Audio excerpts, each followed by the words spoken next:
Alright, we're up there. Switch up. See if we got YouTube. Got YouTube up. Also, all right. Doing something a little bit.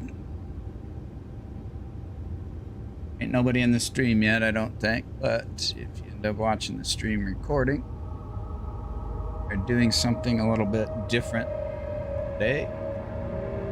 We are tuning into Sociology Class 119 at Penn State. Professor Sam talking about different important topics, getting people to think and talk about difficult subjects. And today's video is when should we call something racism? Not looking to create gotcha moments.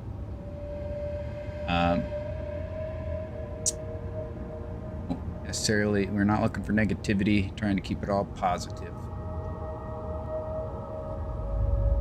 And engage in conversation, figure out, solve issues.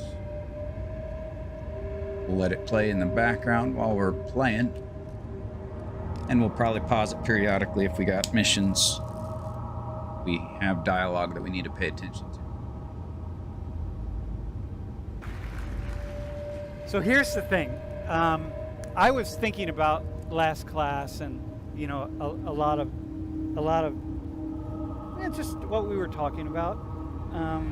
And again, you know, it's this idea that you know, when you take a class, you know, say on like Social 119, you know, there's always we live on thin ice in the world of race relations and cultural and ethnic relations, and you know, we've kind of created this world based on a lot of thin ice. So that, you know, we create a world where we're afraid of, you know, saying something wrong or doing the wrong thing, and then when that happens, then we get in trouble.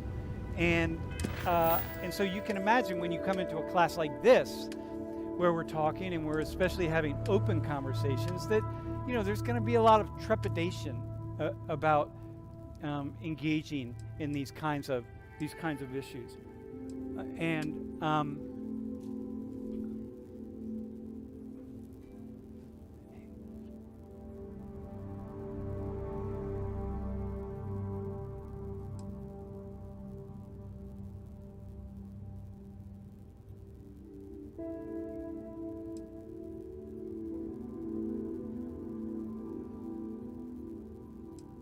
Do we want to do first?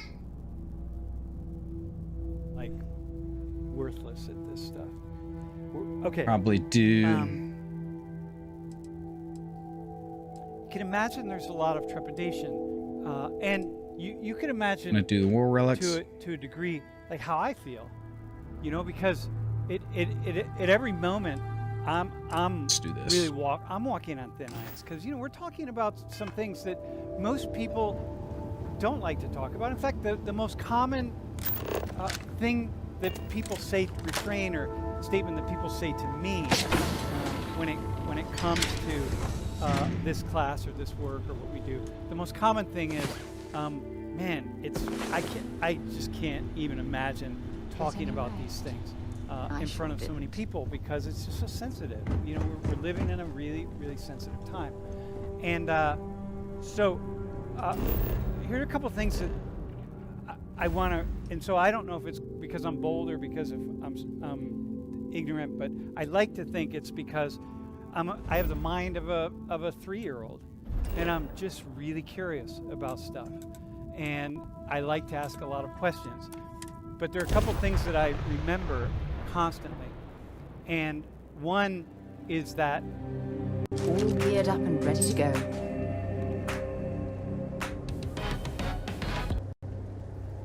Go away, my ads. beliefs and opinions aren't true.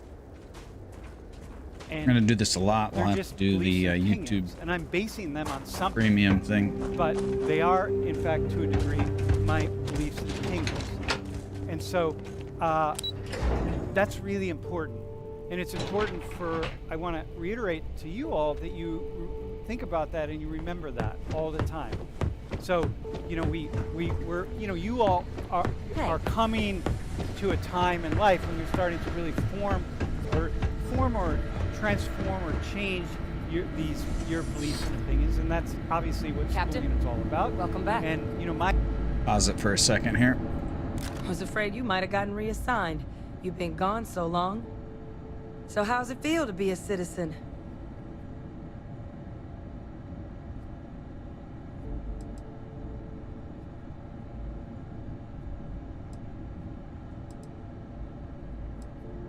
It should. You risked life and limb to earn it. Though I have had my own personal struggles with the United Colonies, I'm happy for you. I really am. Congratulations. But it is real good to have you here again. We've been going through the Terramorph data and, well, we're gonna need all the help we can get. These logs, they're even more thorough than I remembered. Genetic workups, population statistics, hell, even their food chain. I'd completely forgotten, for example, that there was a creature that actually ate Terramorphs. At this point, the data's given us more options to explore than we have people to work on them.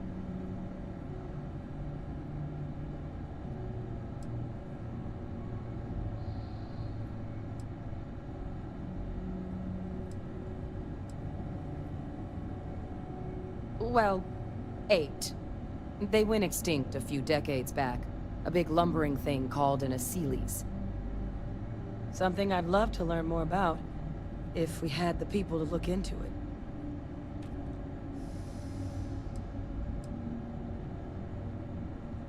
it. That'd be something, wouldn't... I'm sorry, are you? You're serious? You found our research team? That's incredible. That accelerates everything. With them back, it'll let us... Wait. Kaiser. Did you find Kaiser?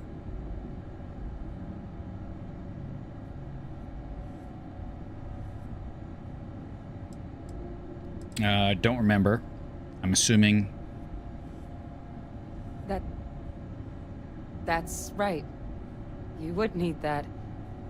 Whoever gave you these leads sure knew their stuff. Well, how? How exactly did you manage to find them?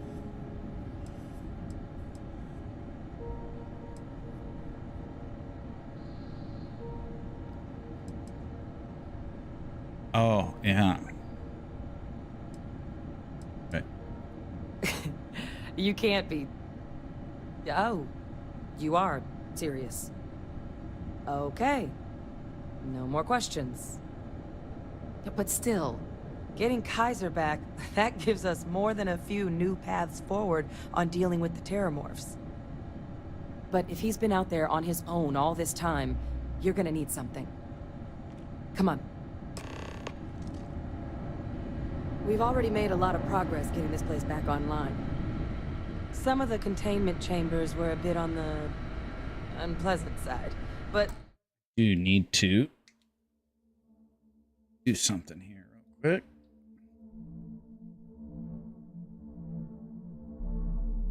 I think that is correct. Try it. There we go.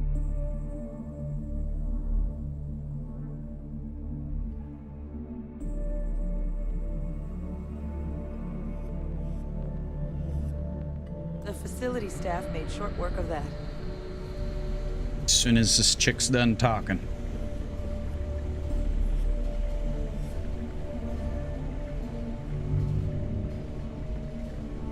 Play it while starts talking a bunch more. my job is to help make that happen. Just keep jarring, saying things. Different I know things, it's all sorts here of things. somewhere. So the first thing is remember that your beliefs and opinions aren't true. Doesn't matter. where they're from or where you got them or whatever you think. And by that I mean there's always somebody else thinking something different, and you can always find somebody. I don't care Talk to what her their again. perspective Kaiser is, schematics. but if you find Actuators, weapons, batteries. That old robot's been MIA for a while, so chances are he's gonna need some repairs. He's also got a lock on his voice controls. You can give yourself authorization with the phrase, Nos belli machinis. Now, where exactly is the old machine? I don't remember.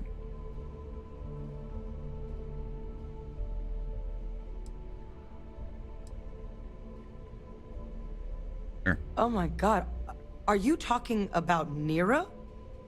No wonder no one's found him. Xenoweapons are just the tip of the iceberg in that place. The environment's devastated. There's little, if any, real law. Nero's got more than enough ways to make any visit your last. But I think there's a place where you can start your search. Yep. One-of-a-kind salvage. Licensed to an Angelo Alonso. Goes by Gel. As good a place to start as any.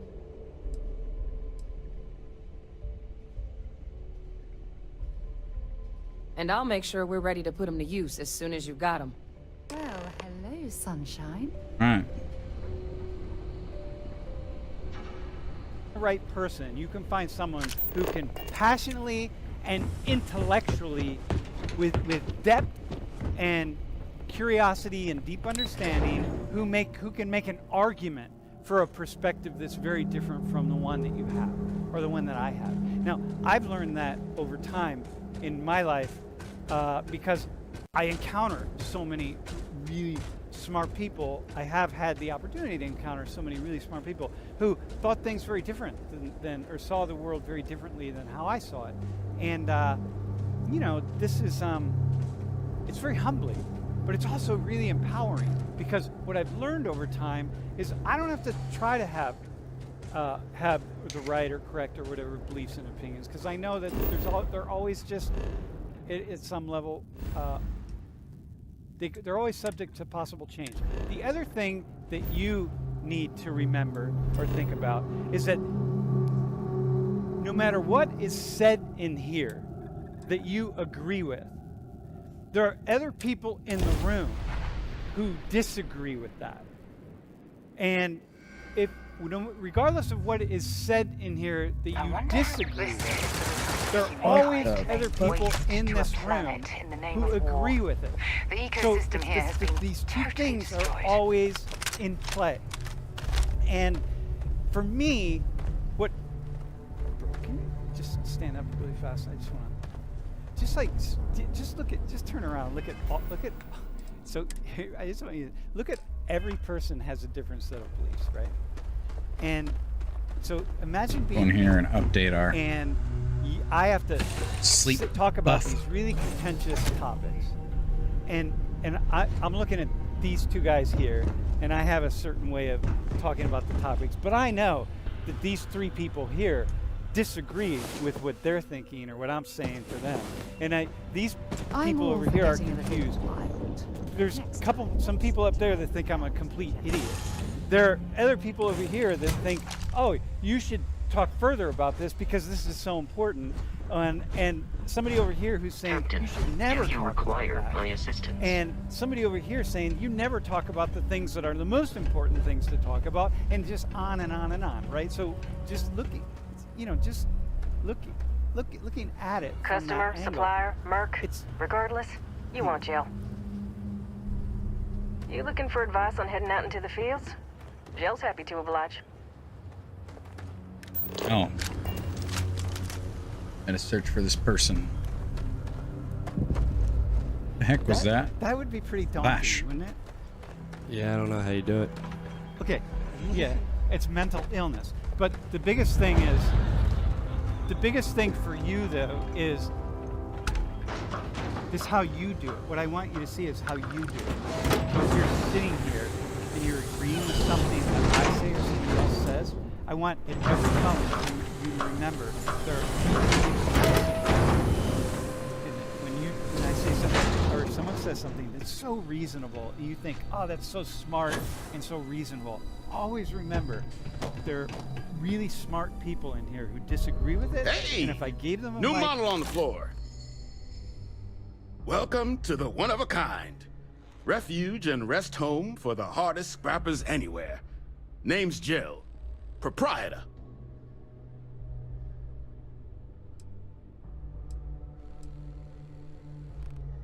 So formal.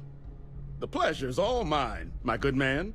Angelo Alonso, at your service. You can call me Jill. Can I get you started on a tab, then? Or you here to try and make your fortune in the fields? I'm happy to take your credits however you want to hike them over.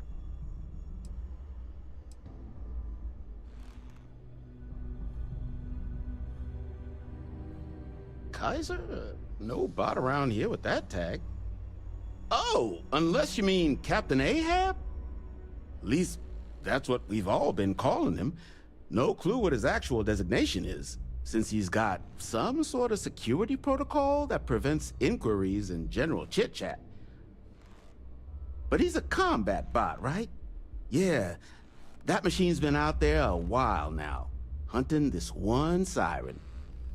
His white whale. But it's been a while since anyone's laid eyes on Captain Ahab, though. Maybe he finally got the thing. Or it got him.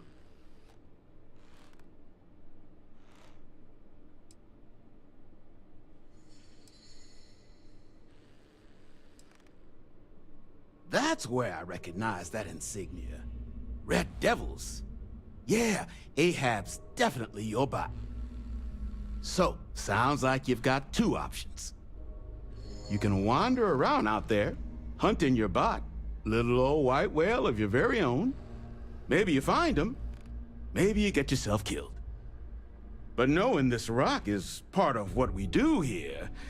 So if you want to find him a whole lot faster, I'll sell you what I know about this.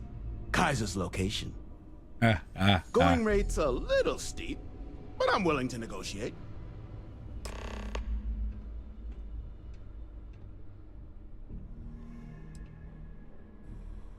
I mean, great for him, but that won't keep acetylene in our tanks. And honestly, would you be able to tell if a terramorph was attacking outside? Sorry. I'm listening. Let's see.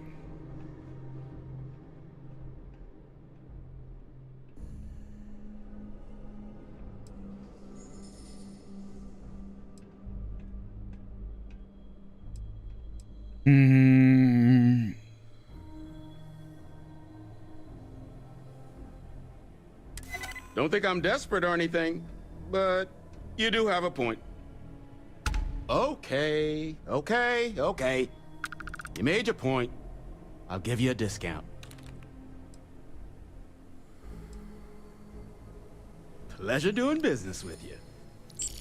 So, last anyone heard of him, he was out near the Syracuse, shipwreck about a quarter click down the main strip. One of my roughnecks said he heard some kind of beacon. Just keep your ears open. You should find your machine. Eyes open too. Sirens and ecliptic out there, and neither takes prisoners. Oh, and corpse retrieval is not included in this transaction, so now you know. Give Ahab a Kaiser our best. Okay. Proceed to the Syracuse. and brought them to the front, they could lay out a reason for that. And that's your pleased job to see in this Scrap. classroom. Yeah. I also think that we're all learning. We're all in between 18 to 22 years old. It's only not even a quarter way through your life. I think every single day you learn. It seems because you learn how much you don't know. Every day I wake up, and because I've gotten really good at learning things, which means that my scope of learning expands Hope more, you've calibrated and then I that thing. see more and more of what I don't know, and I have less time. You know, I used to have the idea that when I was your age, I used to have the idea that, oh, I'll have enough time in my life that I'll be able to figure it out. And now at my age, that's never gonna happen. So anyway, that's your job. Always remember, when you agree with something, think about the people who disagree with it. When you disagree with something, think about how happy that is saying that thing. You disagree, be happy for them. They're happy that they can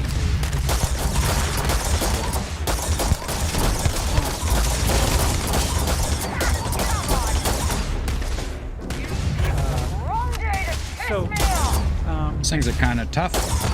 Yeah,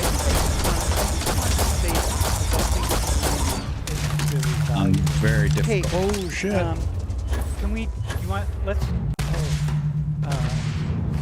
gonna do the attendance quiz. So can you pull out your phone? And I enjoy it. I'm gonna talk to the screen.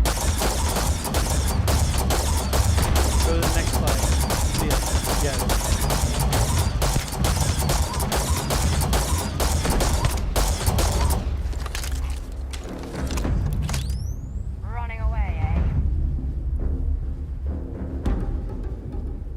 Where did that other one go?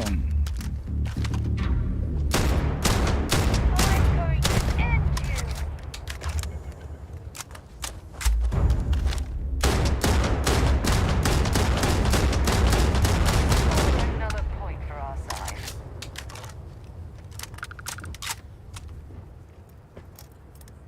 Put one on the side. Put one on the Man, side. these things are all over the place. On the overhead. Don't put me on the overhead. Put one on the side camera.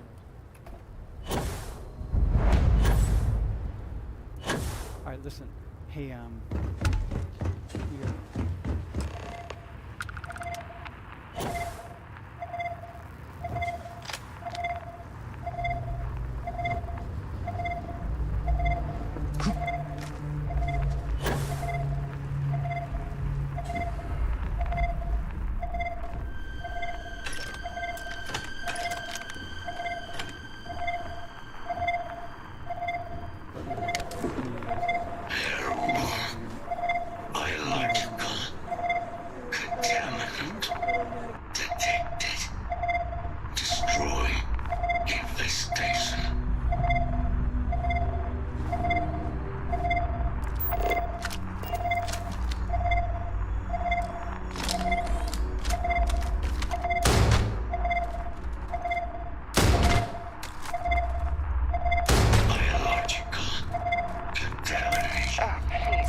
Find a microcell.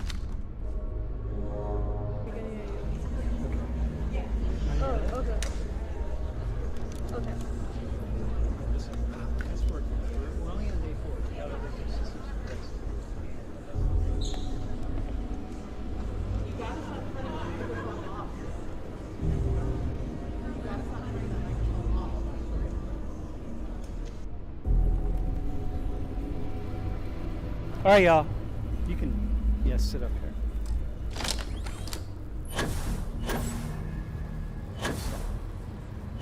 Is this on? Yep, you're on, man. Hey, all right, class. Here we go. Just so you're aware, it's like you have to get your procedures down and so on. So first couple of days, we're playing. It's fun. It's really a lot of fun. Coleman, tell us about yourself. Hi, everybody. My name is Coleman. I'm a sophomore studying aerospace engineering and physics. And I guess I thought it would be fun to volunteer today for this. Aerospace aerospace engineering and physics? That's correct, yes. What do you want to do? Ideally, I would like to work in some research position, maybe at NASA or something like that. All right. Hey, so take a look at this question that I put up here. This is about last class. You were here last class? Yes. All right. How would you answer that question? You know, go back to last class. What would you say? I mean, I think it was an Joe important claims him and his conversation. pops It's bought kind the of hard for me to spaceport judge next to nothing. how I think that's a ridiculous. Get you something? positively it contributed to Well, racial conversations, I guess. So okay. Well, that's how about where just your think of the machines conversations that you ran out of had. juice. So don't. Pause it again Heat since we leeches, got wasn't this it? going on again. Those little stowaways are everywhere on this rock. Suck the power out of a pen light if you let them. But a microcell, that's military-grade tech. I think we might have one, but I can promise you, it's not going to be cheap. You could probably Frankenstein one together using our fabrication system here, but only if you had some quality schematics. So, I just brace for a little sticker shock.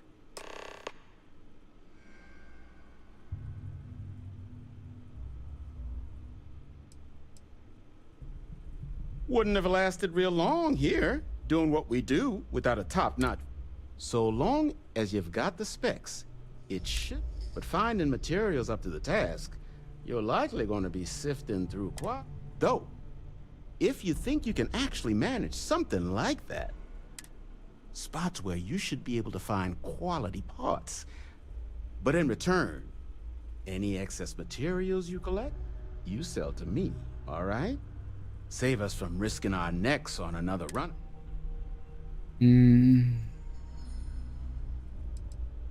I can't give you a guarantee, but a couple of mech types use microcells to power non-critical systems, running lights, radar, that sort of stuff.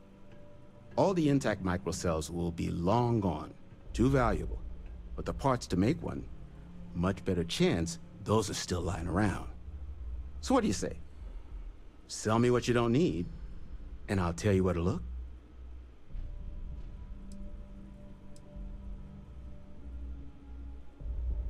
Then let me just mark those collection points.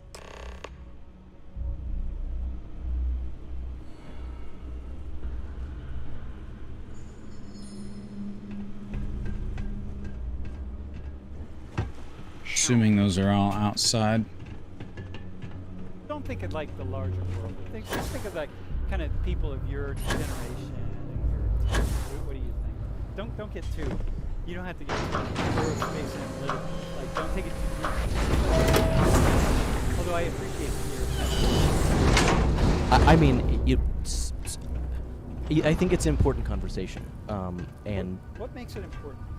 that it's representative of major issues that exist in our society, and that people are very animated by and will have negative effects on a lot of people in this country. And I don't think that we can really get past that without having difficult conversations. Uh-huh. What would you, what do you mean by animated? I mean, there's tons of racial strife in this country, unfortunately, because of history, and we see that in many different areas of our society. And I mean, just in ways we talked about in class, white centering in like medicine, for one. So when I left the classroom the other day, I had this idea that, if I was a dermatologist, what would I think about what this knucklehead was talking? This guy. Do you have any thoughts on that? If you were a medical doctor, dermatologist in particular. Wait, I'm sorry. How would you feel about what I was saying in some ways about the profession? I mean, I assume that's accurate. It sounds like it was. Huh? You assume that? Sure, yeah. Okay.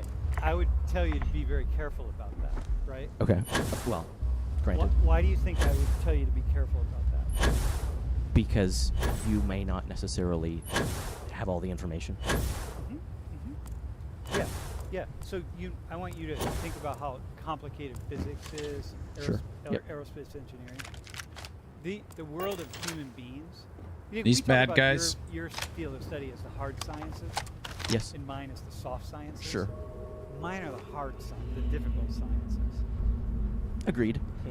Okay, no, I only say that because I'm talking about human beings. Human beings, we're so eclectic, You're we're so trespassing. complicated, Violators so will be punished. contradictory, I mean, You're not so authorized to many be things. here. Myself included. Talk about contradiction. My wife and I are married. Illegal intrusion. Leave intruders aren't tolerated here. Intruders aren't. So Ecliptic I'm must be getting trying to desperate save if they've things resorted to searching piles of about scrap for about mech parts. people that are so incredibly complicated.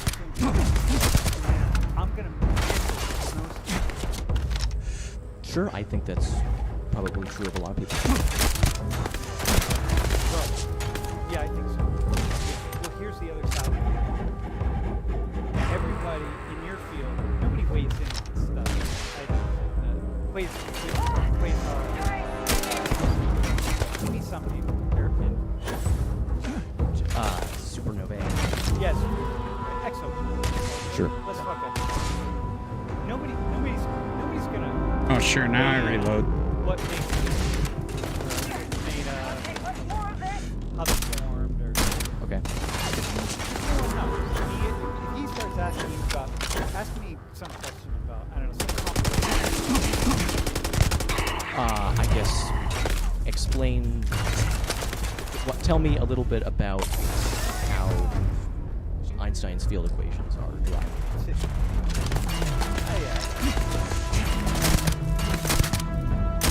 I go get my phone. Certain Exactly, yes. Stuff. I know nothing.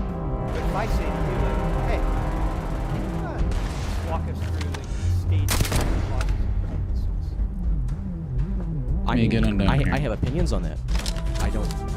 I wouldn't presume to say that I know better than experts in that field, but I certainly have opinions on it. You have opinions. I don't even have an opinion on those. I don't have opinions about quarks. I don't have opinions That's about... pretty good.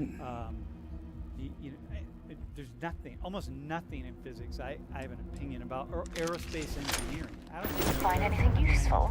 That's right. How do you get a rocket up? Yep, I have a... that's right. I mean, how do you bring it back down? So, getting it up is probably easy, getting it back down. But I have zero opinions. But, you just said, yeah, I don't really know about homelessness, but I have opinions, which is great. This is good, right? This is nice. But that means that everybody in here has an opinion about everything that we're talking about in here, which makes it even doubly complicated because we think we know something, but when you really dig into the issues, like for me, I'm at the age now where I'm realizing I don't know anything about anything that I'm teaching about, and I've been teaching for 38 years, and I feel like I don't know anything. It's like at best I have opinions. Whereas many of your professors, there are some things which are just extraordinarily opinionated it is. Actually. True. Yeah, which makes it cool. But at least in your field, you don't have people kind of thinking that they know and then disagreeing. Well, you have the flat earthers. Yeah, well, and that they're growing. What do you make of that? I don't think necessarily we are need to at- kill all okay, them. well, just again, this is just my opinion. Go ahead. But I think that we are in a place in our society where a lot of people are doubting the credibility of institutions, Yeah. and that manifests itself in a lot of ways, like flat earthers. They're like very extremist, and then anti-vax people, all kinds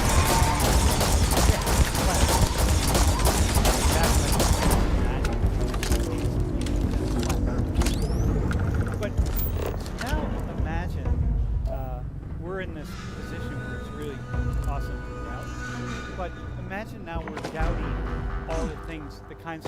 stuff that we're talking about in a class like this. And I know that. And the best I can possibly do is have the kinds of conversations that we've already had in here, and that we will continue to have, because I can't download information into your brain and have you, walk out away with it. At best, I can just stimulate new variables and new ideas. Sure. Exactly. Yep. Yep, and then have you go do it on your own. And the only thing you have to trust in me that I'm not thinking I have the answers, but you have to trust in me that I have a pretty good idea how to jar the answers out of you. How to shake your brain up and get you to think some things that you didn't think about, an hour before class. Yeah. No, I agree. Yeah, and trust that I'm not trying to get you to think a certain way. Okay. Sure. And what I said with Owen, that you have all these people. So let me ask a question. Is there anybody in here who's a child of a dermatologist? Let's see if this thing's Or has someone who really close to a order. dermatologist? How about the medical doctor? Bro, did you get medical doctor?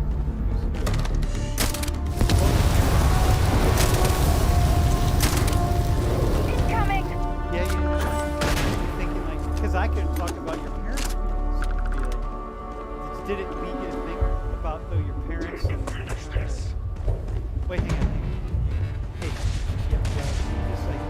I'm not gonna tell you. You get it. I know, I've talked to them already about a lot of that stuff. It's I think we actually had a conversation about. Okay. So, I had the idea, well, if I was a dermatologist, I might think, this guy's kind of throwing shade on our whole field. And I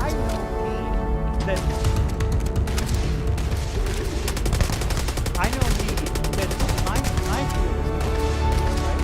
And I know dermatologists. My mom does family medicine. My Okay, so by the way, Understand how you can harness that type of power. dermatology is the second. But I would think, medicine is kind of like psychology. There's so much, I can't even imagine general medicine, family. You gotta know everything. There's just too much to know. So I would feel if I were a dermatologist or a Unit medical doctor watching 99. that class, I would feel some kind of way about what I was hearing. And I thought afterwards, okay, hang on, this is probably not.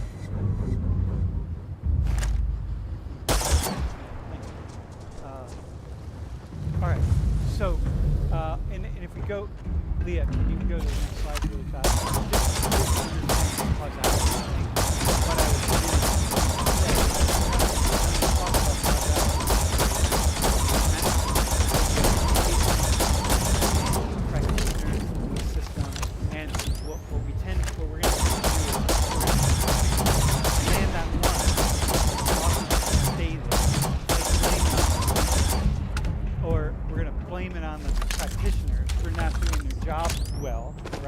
or we're going to blame it on the racist system, and we're just going to stay there. But in fact, it's a complex mix of all the three things. I mean, it's just like what looking at the complexities. Once you bring multiple variables into play in physics. No, I agree. I feel like a lot of people tend to like to blame one singular thing for a particular issue when it's usually a mix of many, many causes. Yeah, so many things. So many things. Well, I know that we're continuing to talk about this because I want to just keep reminding you all as we move on to these conversations. Dude, okay, awesome. Thanks. Home.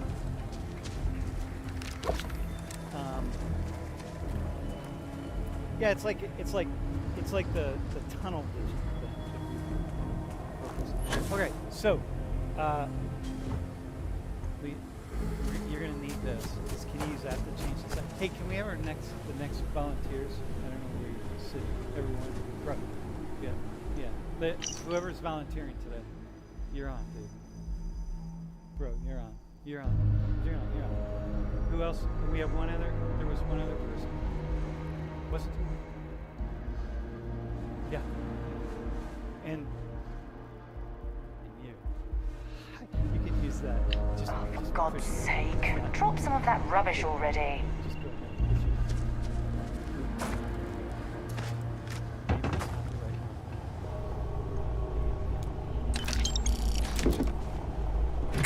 There's another.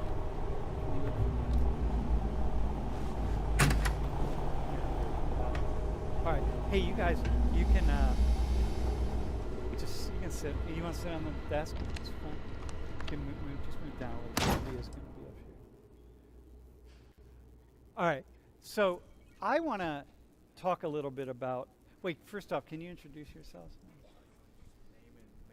Name and So my name is Pei Dong, as like spelled as Pidong, and I'm a sophomore majoring in data science engineering.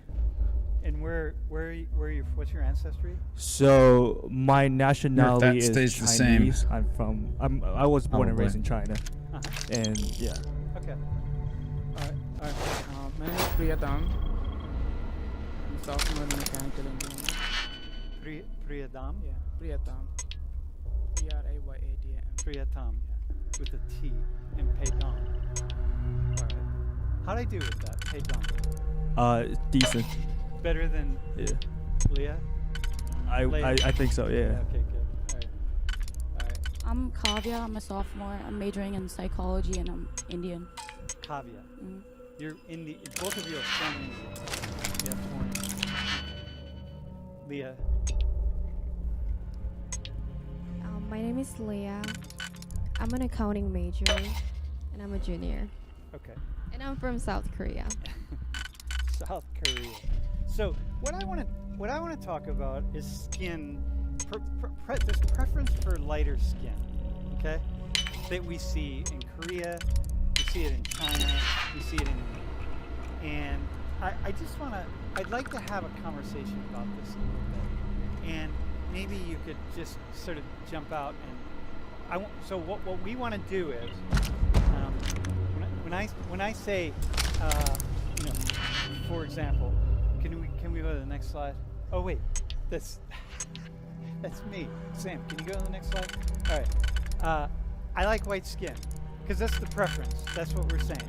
And I want to ask you all, like, bro, dude, look at these four lovely people. Okay. And assume they're coming from countries that mostly would subscribe to. Would you say yeah? You would.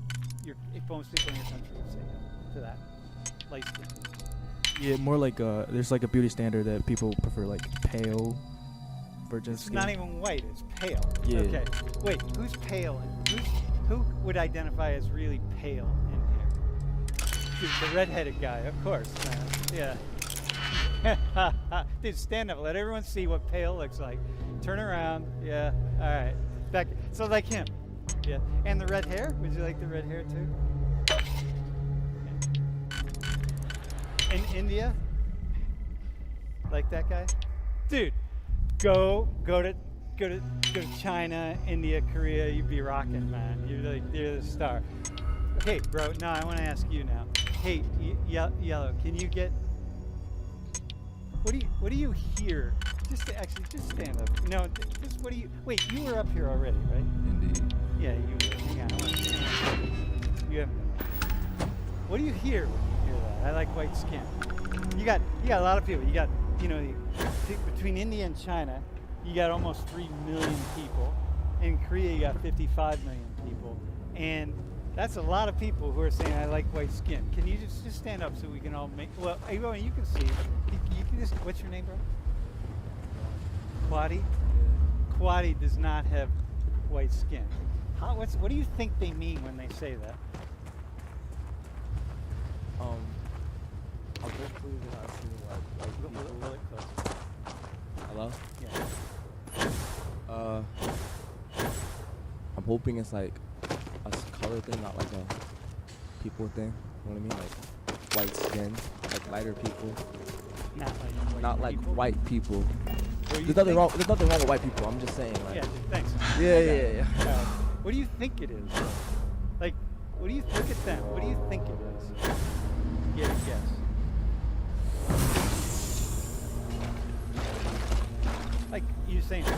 if they're not saying, I really only like white people. Because what does it say, Moon, when they say I like white people? What's it mean about you?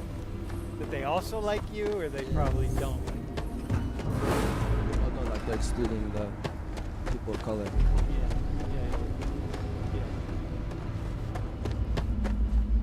So you can feel some kind of way about that. Of course, As yeah. a black dude? It depends though. A little bit. Yeah. Yeah. Yeah, you could. All right. You could also ignore it. All right. Can we talk about it a little bit? What do you mean? What's that mean? In your culture, like, what's it about white skin? Well, it's not like white skin, but it's like you want to be like fair. So you use like beauty products and stuff, and you don't really like tan like how people here do. But And what's fair? Like, why? Like, what? I mean, what's? I don't want to say why. What's behind that? Like, how do you see that? How do you think about it? I don't really know. I don't know what it like why it is, but people just want to be fair. Need a better pack. They want to be fair. And just like a lighter shade of brown, not a dark brown. Is it a conversation? Yeah. Well, in my household, yes, because I would say like mostly like where I'm from, like being fair is a commodity. As a commodity? Yeah. Not many people are. So I know, like, if, say for example, like. We really strive to make the most sustainable, the healthiest places for students to learn. You're trying to get your like kid to get married or something, you would prefer to look for something like the lighter complexion rather than a darker complexion. Not my words, but like don't punch me outside. But Yeah, no, I do agree with that. Like, if like my friend is like talking about her boyfriend or something, she'd be like, yeah, he's cute, like he's really fair. Like, random. They would just throw that out. Yeah. Like as though it was like, he's really tall or he has a nice car or whatever. So you throw a skinny piece out. because another reason, because I mean, I've heard this, but they want like fairer children. That's why. Yes, you want to be fair. Kavya? What do you think about each other? I'd say we're not fair. Yeah. Well, not compared to that dude right there. He got it. Yeah. Hey, Don, how about you? Weigh in on that. So the way I see it is, I kind of take different perspective on this. Where'd you learn to I be think it's that? just like basically your personal preferences, like in terms of like your appearances and stuff. Like some people like brown color, like I know white people will actually like go to tan themselves, just to like look better. So it's like personal preference. Like some people like always like brown skin, some people like pale skin. It's like different, because from the place that we're from, like basically we're like, so in China it's like there's only basically one race, so there's no like differentiation between like race relations, like it's like just the same race. So like when you talk about like skin colors, pretty much it's like when you talk about like appearances and stuff, instead of there's nothing related about race and like ethnicity and stuff. So okay, so let's take a step back here really fast. Hey, bro, Taylor, can you just zoom in a little bit more? Zoom in more. I think So many lives lost when these UC ships destroyed. Bro, can you bring back painful memories? Say what you said earlier? We're talking. Battery accepted. Operational power levels restored. Analyzing. Residual damage detected. Impact shielding. Visual systems.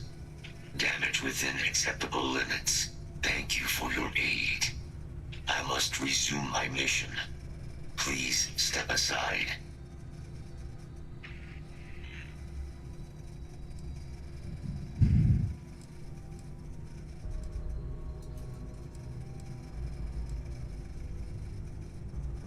Major Sanon will have to wait. I I cannot leave my mission. Although previous attempts to disarm the weapon have been unsuccessful, additional support may allow me to complete my active mission more quickly, allowing me to leave this place.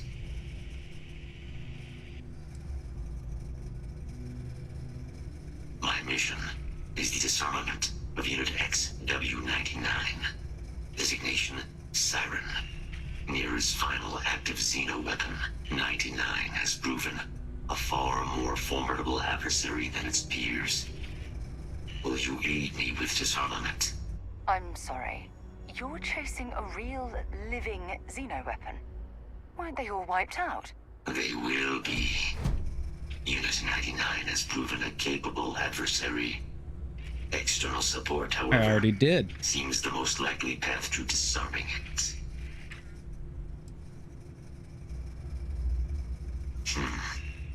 Scans affirm your claim. Our work here is finished. Now, what is this mission you spoke of? Major Sanan is involved?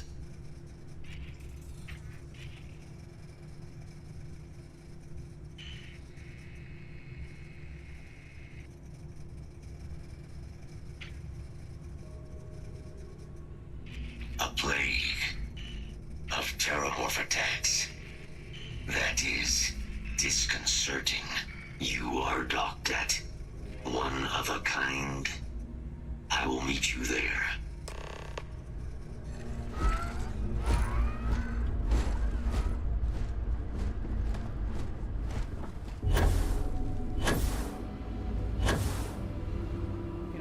Look at the state of this ship. It's as though it's been picked apart from the inside out. Everybody has a personal preference about different things. But in China, there is an overall preference, right? Like everybody in this classroom has different personal preferences, but at the same time, there's an overall preference for lighter affairs. So, what do you know of that? Where is that? Like, how do people talk about Like, do you mean like why? Like, what are the we don't have reasons? to go why. Like, how do No, you like, talk about okay. it? How do you talk about it with your friends? It's actually interesting. Like, I feel like people never talk about it because like it's just like it's automatically a default standard. So, if you know what I mean. Like we don't have to talk about like if you go to like cosmetic product, like you're trying to get a foundation, you go for like more pale instead of like brown and stuff. So like it's like default like conceptions. That so like people rarely talk about it because like there's probably no need to talk about it. And that's just the way I see it. Okay, yeah, which is actually kind of interesting. So this is part of the ethnocentrism thing. I'm What so I'm lucky hearing to wake up every that- day and then to Leah, someone we're gonna like go to you. What I'm hearing is that like here in the United States, if you could, I was about to tell you to change the slide. If you could, when we see this, because we're a very racialized, colorized society, like we think about race all the time. But what you're saying is, and there are different ethnic. I mean, Han Chinese is the dominant ethnic. I'm a Mongolian actually. My ethnicity is like Mongolian, but I'm Chinese. Like there's like 56 different. Yeah, I ethnic- got it. yeah. I was gonna say. I was Oh, gonna but say a lot you of my didn't friends look Han. like recognize like I look different. Yeah, I Yeah. didn't think you looked Han. Yeah. Other Chinese. You're Chinese. Did you know?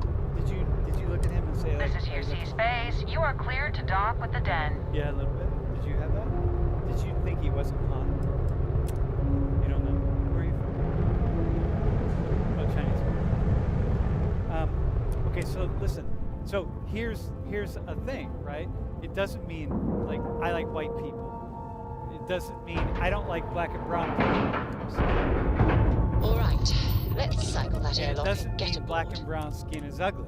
It just means I like something light you might be interested pale skin or fair skin. Good day, Captain. Do you agree with him that's like the default setting in Korea? Was there something you need? Yes, of course. Or to what degree? Can you just talk about that a little bit? So like just based on my experience, I think like the majority of people like brighter skin. Brighter skin. It's not just like a brighter skin, it's like lighter skin plus clear faces. without like wrinkles or like freckles. It's just like light skin and being clear. So it is okay. So let's get this right?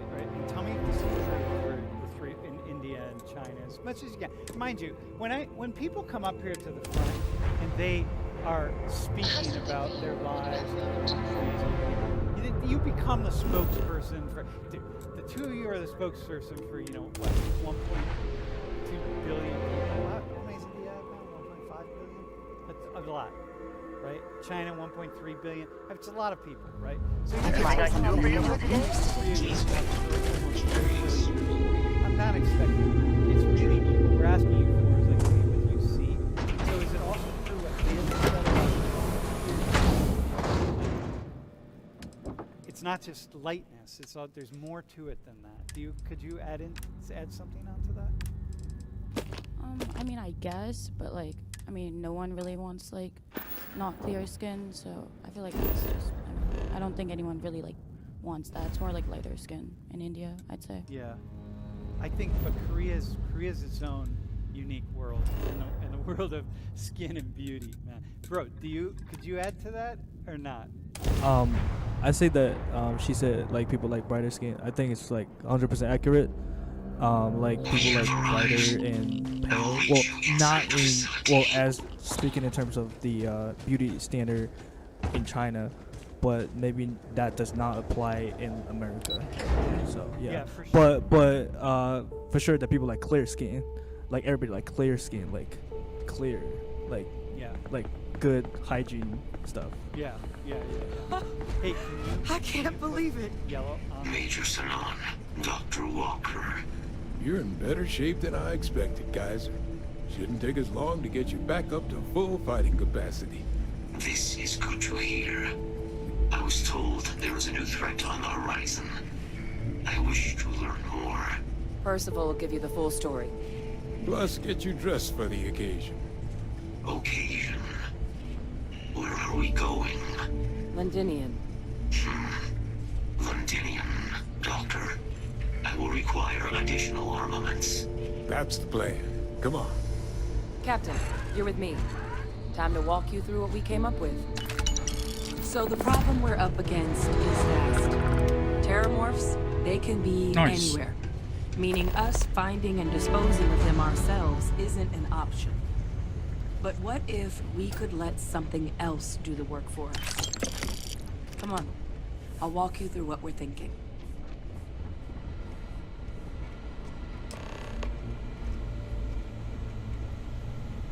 You remember that creature we talked about before you went to Nira? The thing that eats terramorphs, the Asylees? 1 second, I'll be right back.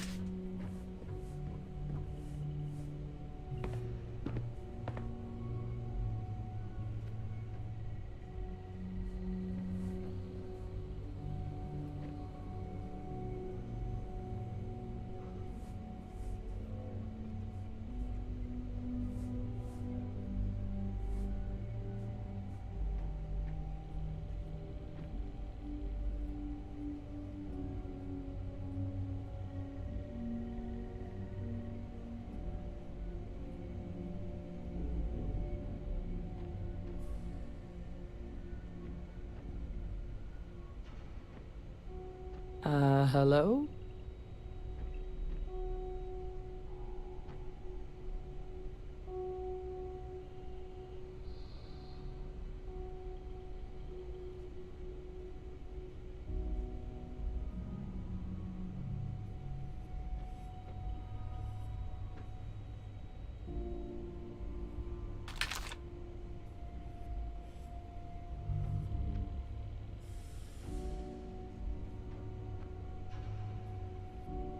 Had to get me some trail mix. Lunch on.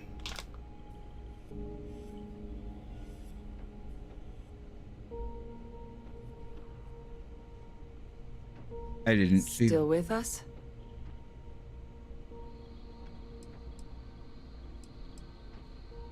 Apparently, they were bloodhounds for terramorphs.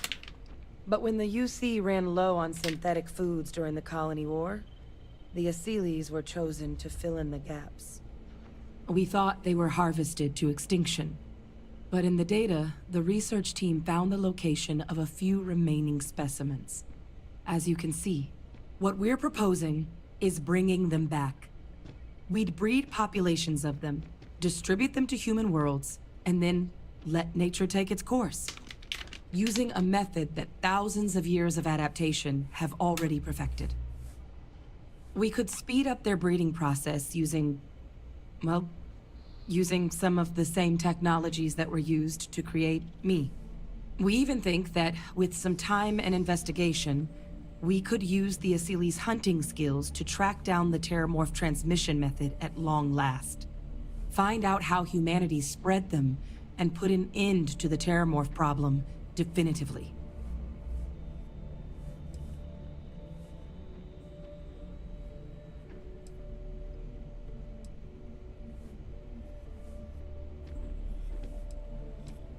If you pick a fight with one, or you're a Terramorph, sure. But Asilis were already spread across the galaxy once before during the Colony War, as livestock. They're far less of a danger than the one we're proposing to clean up. All our data suggests so. Asilis, they're impressive hunters. The few tests we've been able to run, well, they more than got the job done. They're also shockingly adaptable. The data suggests they're able to thrive just about anywhere, and we plan to selectively breed them so they can hunt Terramorphs wherever they're hiding. Which is important, because we did some cross-referencing in the Terramorph data. On worlds where Asilis were present, Terramorphs weren't. This suggests that however it is Terramorphs are getting onto our worlds, Asilis are somehow cleaning that up as well. These creatures are good at what they do. I suppose that's a fair comparison. Except that this time, we'd be protecting human lives, not ending them. Now, there is another option for removing the Terramorphs from our worlds. It's faster, maybe even more efficient, but riskier. A microbe. Something we could aerosolize, let spread, and have it clean up anything with Terramorph DNA for us, which would include morphs, and we expect their transmission method. It'd still take time to build, test, and distribute, but no other method could hold a candle to it when it comes to sheer efficiency. Not even the Asilis.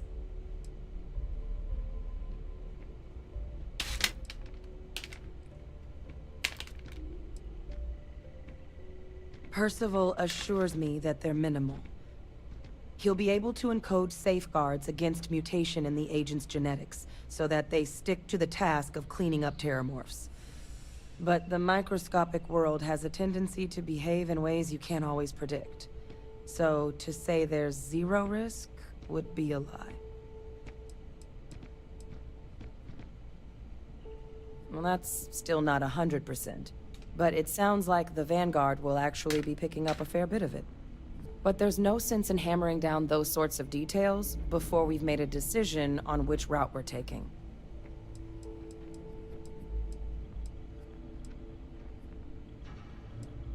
I don't know.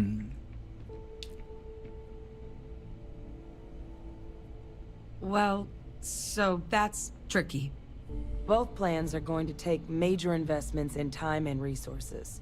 We're talking years of work, not to mention some highly specialized materials. Terramorph cell lines we can breed quickly and consistently to test on. Asili's gene samples we can use to rebuild their bloodlines. Or sharpen our microbes' tracking skills. Not the sort of things any labs just got lying around. But we think we found a lead. One place in the known galaxy where we know we should be able to find all the materials we need. All paths lead to Londinium.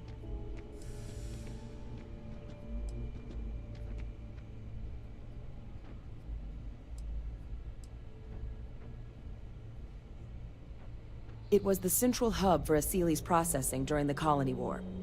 But, and this part's exciting, the Terramorph data suggests Asilis were first found there.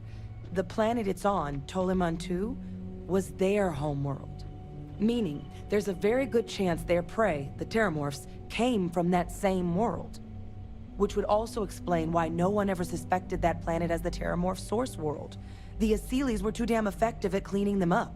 Additionally, it explains why once the Asylees were gone, the outbreak there was so catastrophic. Londinian could very well be where the Terramorph saga began. And the key to its end.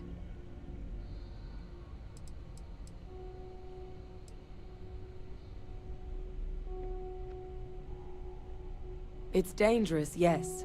But Kaiser, Percival, and I, we've trained for this. And you're not so green yourself.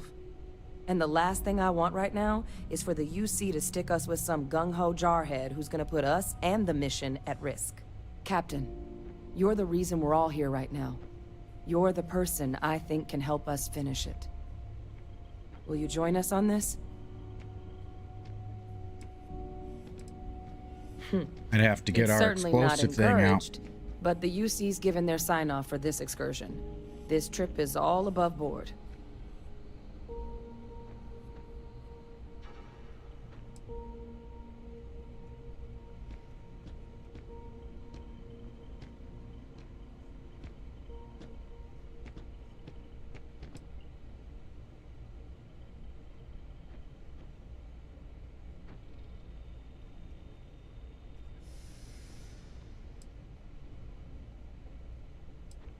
I think this is the answer we've been looking for. Now, the UC has a small operating base on Londinian's outskirts. We're cleared for access, but we'll need to check in with the base commander, Sarah Hatoum, when we touch down. I'm gonna help Percival and Kaiser prep, but once that's done, we'll rendezvous with you there. But you need to know, Londinian, it belongs to the Terramorphs. They'll have anti-Xeno gear for us at the base, but I'd make sure you've got your favorite arms on hand.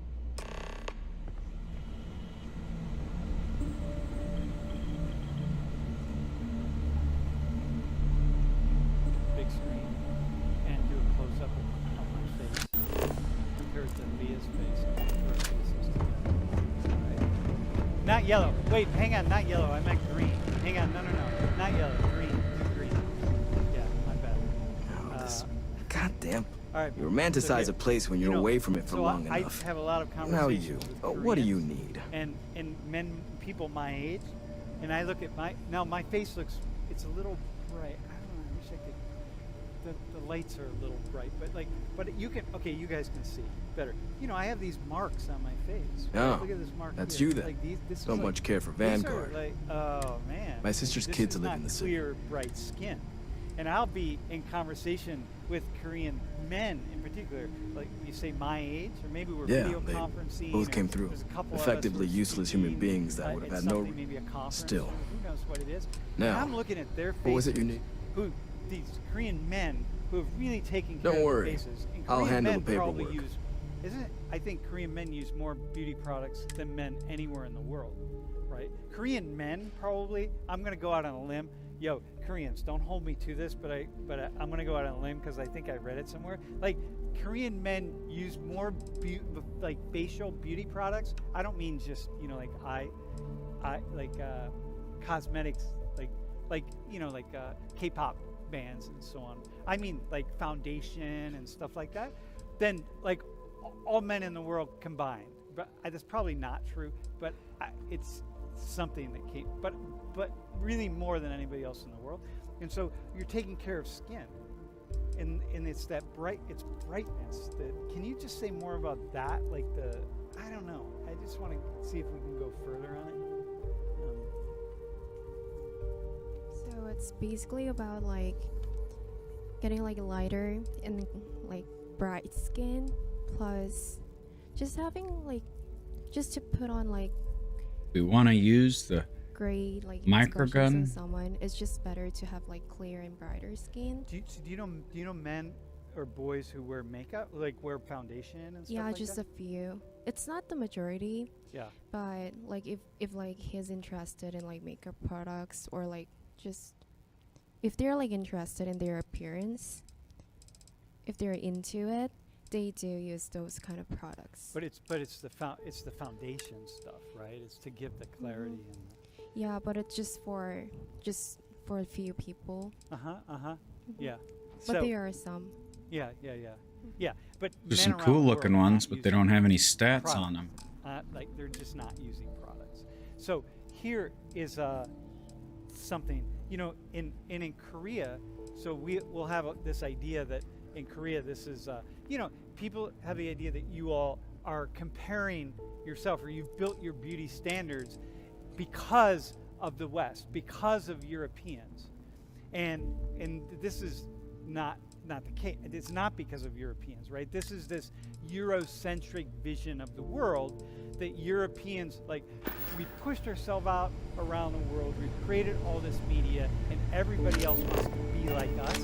And so, you know, Kind of think I should go modify my you know, here is coachman to have the explosive rounds. Goguryeo. In like the 5th century, look at these basics, these pale, these are nobles. In Korea, it's a very, and same with China, and same with India, these are very agrarian societies. And so in all three societies, there's this desire to demonstrate your noblesse, your wealth, your power, your status. And the best possible way to express it is by showing that you don't have to be in the sun. And so this is a 5th century. Pretty quiet on the stream here tonight, but it's all Be good. lucky if we pull anything organic off this one. A select task. Please do not interfere. It's like people with colored eyes, and this is like rust face, or face of rust, like red. In the earliest discussions of Europeans entering Korea, this is what they called Europeans, like people of color with colored eyes and rust faces, not white people. They didn't call them white people. They called red people, red faces. So it's like none of this came, and same with China, and India's a little different because of the British, right? But none of this came from white people. This is all emerging from a society. And I think what makes this a really interesting conversation is because we step out of this Eurocentric understanding of things. Hey, so can you guys? Oh, by the way, do you know who this woman is? Do you know her story? Not really, not really. Yeah. So she's a model, and she's, you know, has these freckles. She's also a photographer, and so she put herself out there without covering up her freckles.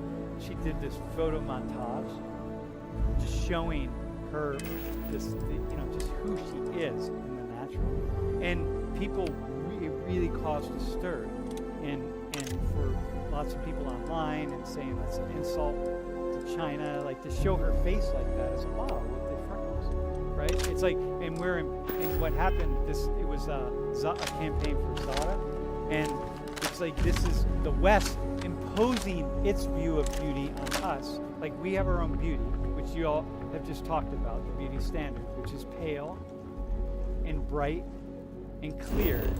And she's neither pale nor bright nor clear. And so this is an idea that this West is imposing a beauty standard on this person, on the people of China.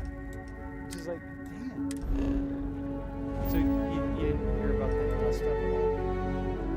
Not really. Yeah. Okay, can we talk about skin whitening cream, by the way?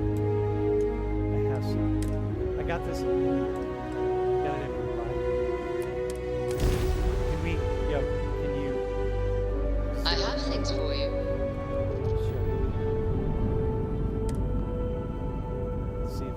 Fail again. You're advised to leave this orbit immediately. The United Colonies will not be held responsible for any harm you suffer by proceeding.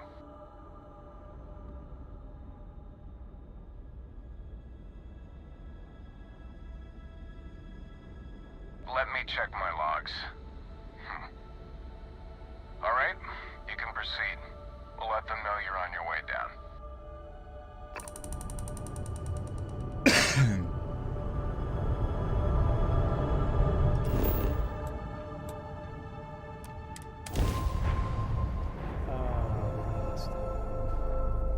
Dude, wait, you got yellow?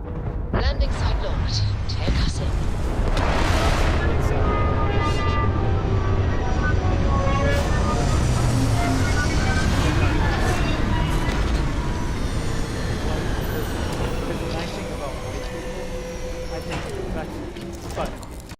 If you had a choice, would you rather pay $12 for this cheese grater on Amazon or pay less than $2 on... It's white, it's perfect white skin, you know? Or, you know, here's a couple more of, here's perfect white, here's, this is white radiance. Do we have to get up already? You know, here's more white perfect. Let's see what's out there. White power, right? So the idea is like you power yourself. So, can you talk about skin lightning? I mean, I know a lot of people who use it, but I haven't really, like, it's not really my vibe. Where do they use it? Like, how do they use it? Some people who use it, like, all over their body, but mostly just face. Just your face? They wouldn't use it on your hands also? Sometimes, but, like, majority, like, face. How often? Is that every day? Is it...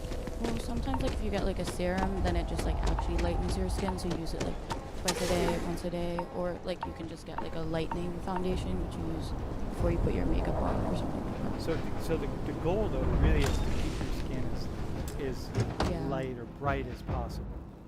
And bro, do men use it? I've seen guys do it as well. Yeah. I was in a boarding school, so like some of my friends had like a few.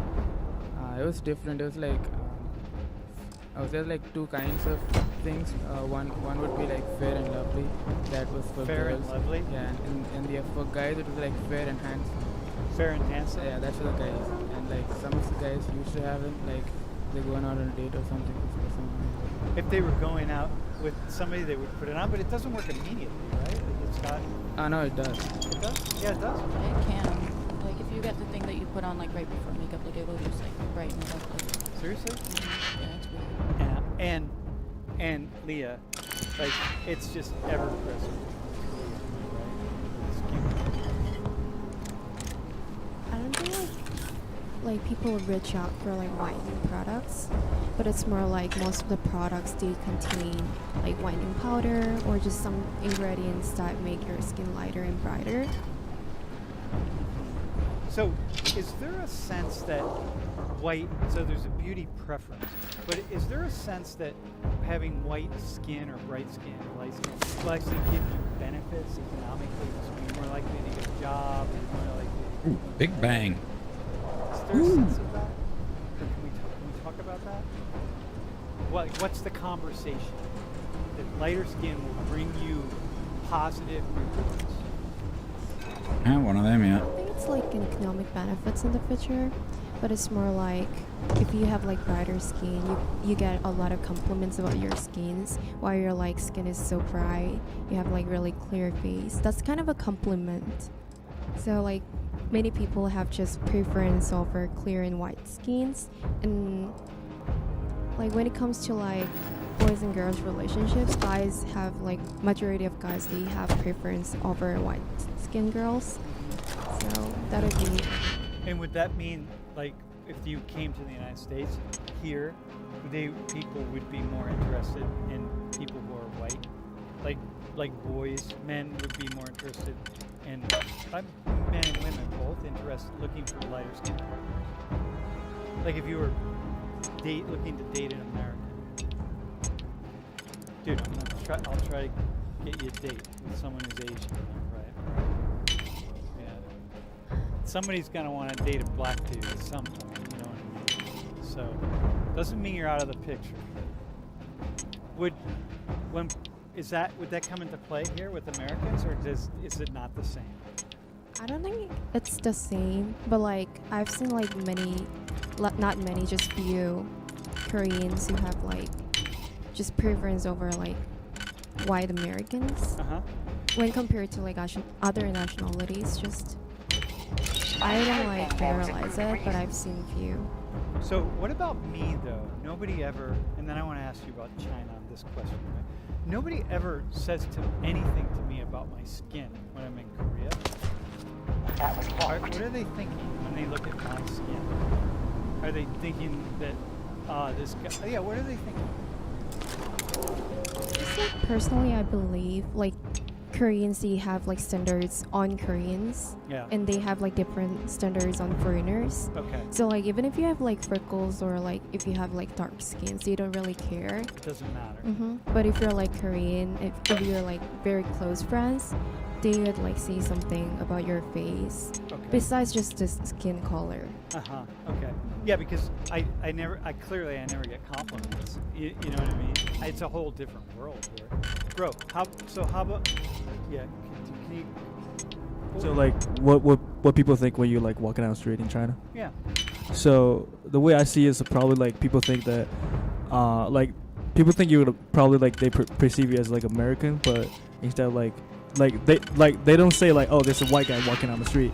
They say like, oh, there's an American walking down the street, whereas like they see you as like Caucasian, because you got a feature and the skin, like your skin is part of your feature, like biological feature that you know, like building your appearances, but not like they don't see like, oh, there's a white guy, because like it's different, and like they see you as like, okay, there's like American, where there's a foreigner walking on the street, that there's not a lot of consideration in terms of like your race. It's different. It's a completely different concept than what we have in America, from China. Okay, so like this dude right here, nobody would. They're not even looking at his skin's irrelevant. Well, they'll notice it, but like they're not gonna consider like your race. They're just say like, oh, you're a foreigner walking the street instead of like something else. So it may be that he and I would be categorized the same because we're both foreigners. Yeah, I'll say, because as like I think there's like, because the information like it's, I think the spread of information like because we got internet and stuff, so it's to China, what people think of China right now is completely different from like 20 years ago, and they know that, you know, in America there's I pride myself on knowing everyone on this world, and I don't know you. You're with the collection team then, I presume. Either that or you're one deeply unlucky trespasser.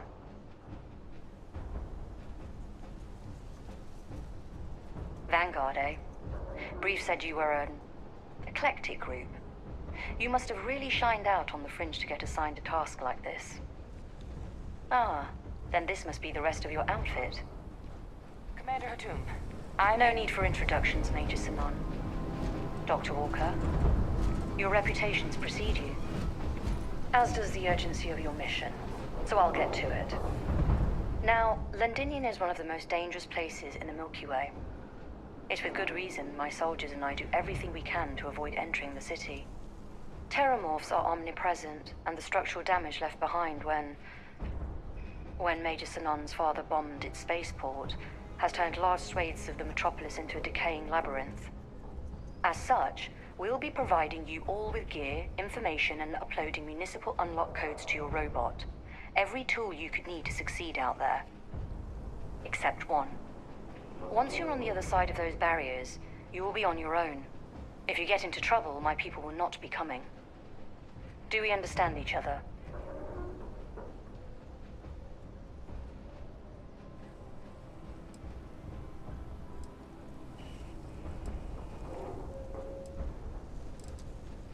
Precisely. I'll leave you to your preparations then. You can find your equipment in our armory, base of the tower just outside. And I do believe there's someone waiting for you there, Captain. Now, once you're outside the base, it's my personal suggestion you make a beeline to the nearby Aceles plant. It contains one of our field caches. Though I can't guarantee it won't contain anything else. I hope you all find what you're looking for out there. Robot, you're coming with me. Yes, ma'am. Thank you, Commander. Percival, you all set to hook into their comms tower? Should only take a few minutes. Let's get this done and get the hell out of here. Percival will be scanning the city for our samples from here. When he finds one, he'll transmit the coordinates to us out in the field.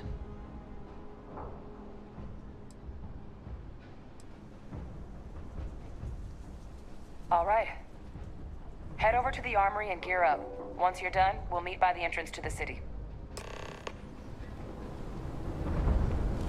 White people and black people. So like when both of you walk in the street, they probably perceive you as like American instead of like a white guy, black guy. Yeah. No, I mean this is true for in West Africa, right? Like if you're if you are Black American and you Is it inside of here? are in West Africa, like Ghana or different places, you'll oftentimes just be considered American or just called white. Because it's just like it's just different categories. White is American is white. So if you're American, you're just white. In Haiti, so when I was in Haiti, we took some students to Haiti. And we had a couple students who were Black Americans, and people just called us. They were all the blondes. It's just the white. Med packs like crazy. And these students that we were with, who were they were darker than you. They were darker than you. But the Haitians were calling them white people. Because they were American. Boosted, refined, hard I know, target. You're black, but it doesn't matter. You're American, so you're white. It's just this, and what I'm trying to do here is just kind of push out all these different kinds of standards and ways that people see these things, which is race. The way we think about race is not the way the entire world thinks about race. It's just very different and very complicated. Does anybody have who has a question that they would ask or a comment that they would want to make? Who has a question you want to ask?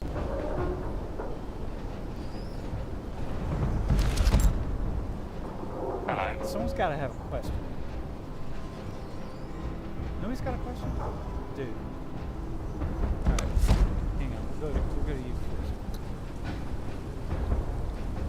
It's on. Why did none of you talk about the media and how the media portrays white people? Or Yeah, we just didn't get there. Do you want to say something about the media? Because I feel like that has the most effect on how we see people. You see shows, movies, and all that. It does now, but the kind of stuff that we're talking about goes back beyond media. You know what I mean? Like in Korea, this is going back, 1,500 years, right? So it's not about what happens is we have the idea that the West imposes a media presence around the world and we follow it. But so many of these preferences and ideas and perspectives, that's way before the media, but maybe you want to just say something about that. It's definitely true. I mean, if you look at an average guy, he goes home from work, sits in front of the TV and turns on the news, and then you see you see a woman on the who's telling the news, full of makeup, as white as possibly you can get her to going be. out there willingly. Damn. And basically, every news report, in terms of just news law, that's possibly everywhere. So if you are on TV, you want to look as fair as possible, and even in the movies and TV shows, all of the good actors are more lighter skinned. Yeah, like all the Bollywood actors. Yeah. The top Bollywood actors are lighter skinned. And all of the if you're dark skinned, you're more there's more. There are, but in proportionally there are more number of fair skinned actors out there. Yeah. Hey, final question, bro, and then we'll go to the quiz. Yeah, I just had a question about, so normally white people in America at least, they're like, okay, I got to work on my tan. I got to be a little bit darker. And so it just brought up the question for me at least, what is your experience with coming to the States? And do you have friends who are like, oh, I need to work on my tan? And is that shocking to you? Yeah. I was bro, if you go back to my country, they'll be following you, probably. Tampering with a lonk. You'd be like, why would you work? Damn it. Why? That was the first thing that I said, but let's be in all fairness, it was a week after I landed here, so. In Seoul, the number of people that has just full body masks, who are, especially my age, full body masks, hats, body masks, so no sun even gets on their face at all. Damn. Leah, do you have a quick thing on that? This is a great question. Thanks, man. Yeah, we do like put on like sunscreen, not to just get buried in tan. So like just answering your question, when I first came to America, like I was not really surprised because when I was even back in Korea, I knew a lot of Americans loved being tanned. And I do believe the reason between Koreans wanting to become more lighter and Americans wanting to being tanned is just based on their like history and their just preference. So like just sharing one of my experiences, I have a Korean American friend, and when she like visited her family in Korea, she shared her story when she just went to see her dermatologist. She said she just got there just to like get some like regular checkups on her skin, and the receptionist like she recommended her to have like lightening services there. And her reaction was like she thought like her skin is just not tan as much, so she was like, oh, I need to like get my skin tanned more. And she heard that, oh, you should like get the lightening service. Yeah, which is wild, right? Yeah. Hey, listen. Hey, wait. Should can we have wear a one of these. Yeah. Double the armor. Get rid of our oxygen consumption. Have to. Mate, you guys have your phones, right? Hey, we'll keep this on for a hot minute. Dude, thanks, man. Is that the end of that one? End of that one? Let's see what we got now.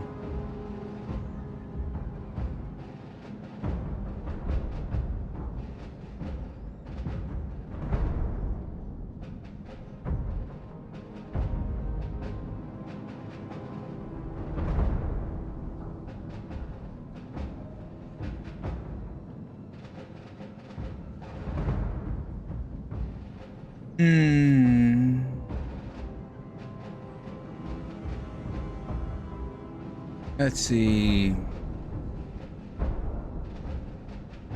This one, I guess. Anybody wants to watch a specific one?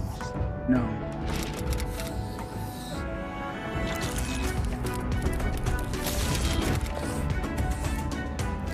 Go away, Ed. Did you know taking toys away from your child can be good for their development? We'll explain. Rather than buying...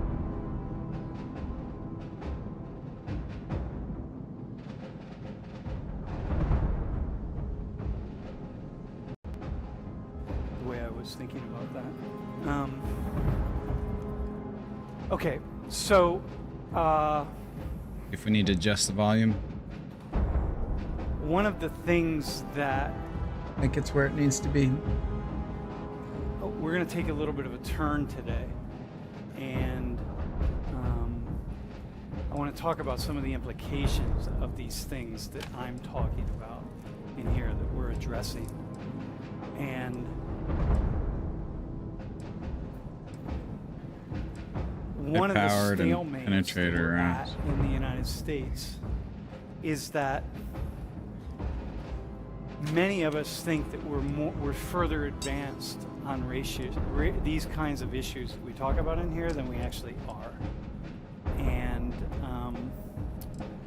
many of us think, especially the generation of which most of you come from, have the idea that in some ways racism, stereotyping, prejudice, all these things, you know, there are lots of incidents, but mostly each one of us thinks that doesn't really matter for us, that, you know, we're beyond it, right?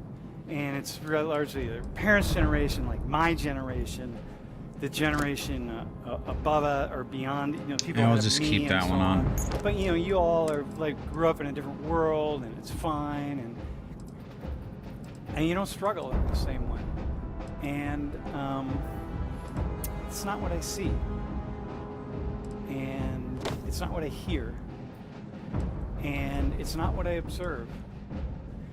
And you don't struggle in the same way when you learn how to talk about the issues, and when you learn the right way to discuss things and the correct terminology to use and the right way to engage and approach people and so on and so forth, then really it appears as though people are way more comfortable, way more out front, and that these issues are further behind them than they actually are. But what I would say, what I observe is when we really sit down and we watch people talking and we engage, it's not really what we see.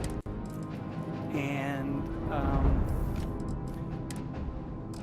a big goal of mine in this class, the main goal, and I said it on the first day, and I want to come back to it, and I'm going to demonstrate it again today.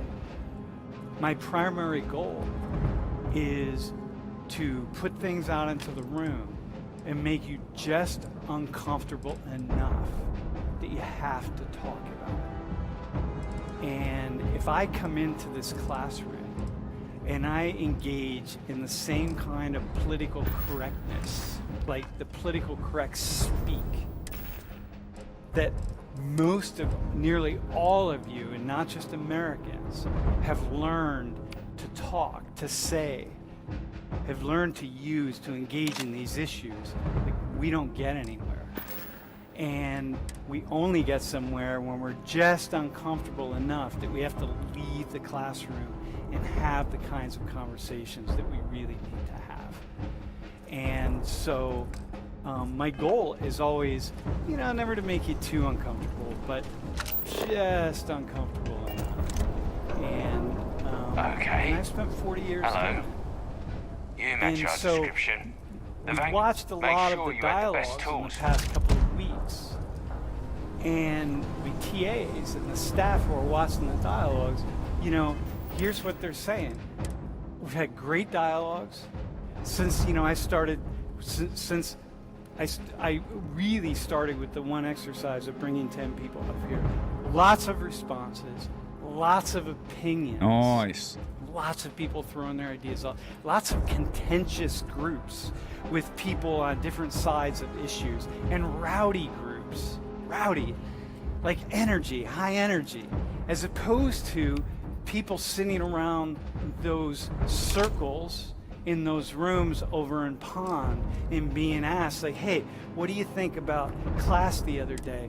And responding, yeah, I don't know. What did we talk about? Like, yeah, it's okay. Well, what do you think about what's going on in class? No, it's all right. We don't want that. I don't want that. I want you to be engaged. I want you to sit up in the front of your seat and start having an argument, whether it's with me or you or your parents or somebody else in the room, because we only get somewhere on these issues when we're really engaging and we're questioning and we're thinking about it. Got a good amount of rounds for that. Rowdy groups. That's awesome. That means I'm doing my job that I need to do so that you can do what you need to do. It's 26 damage. And that's where we want to be. The other thing I want to say is, number was that 9? That would be. So one of the things my TAs were saying is like, man, as they're watching groups, because every group is recorded, right? And Lori and I were looking at some groups while we were in Columbia. TA's saying like, man, Transfer's complete. what you saying? Those codes will allow you to temporarily restore power to you most got a facilities. number of students who are really annoyed. I'm like, I don't know. What did I say? And check this out. Across the board, the majority of students who got annoyed at me, who were using the terms like, Sam's a racist, whatever it is, were white.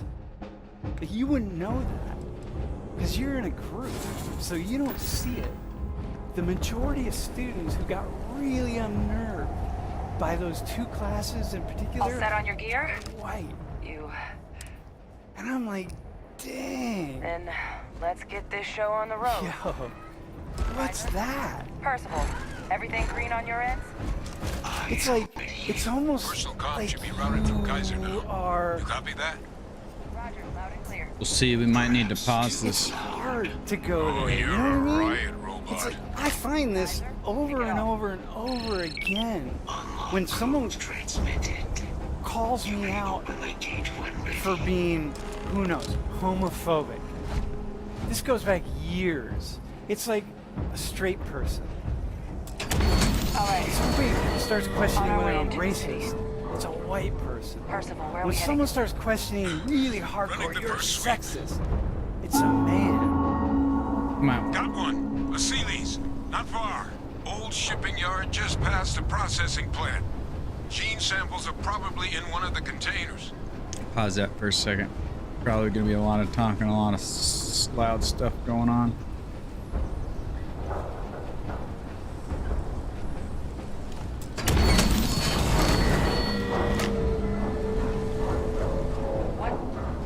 That creature. It's dominated. Must be a morph nearby, keeping it under its sway. Let's put it down. More of them. Clean them up.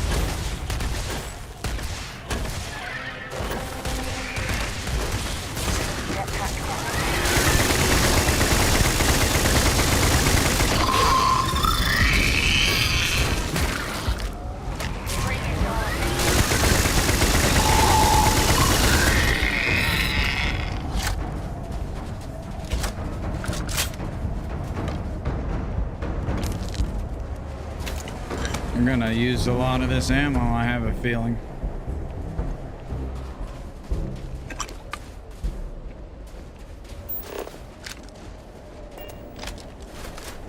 Deploying lethal countermeasures.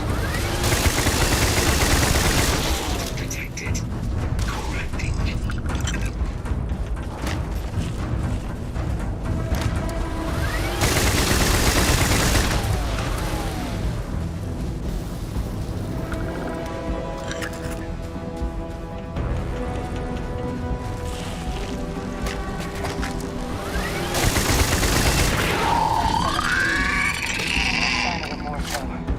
Your shipping yard's just beyond the processing plant. Cache with some goodies is towards the rear of the facility. Kaiser, we close enough for you to dial in the location of those samples from here? Yes. They're faint, but I'm detecting multiple valid signatures. I have restored power to the containers. Jackpot. Get down there and collect as many as you can. Do we wanna?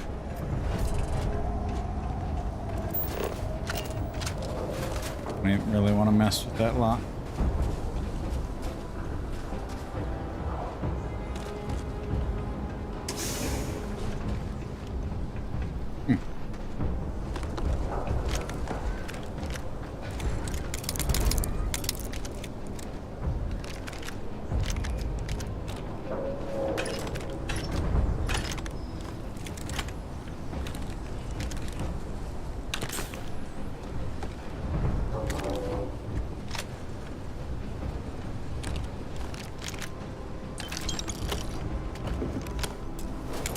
We'll unlock this one.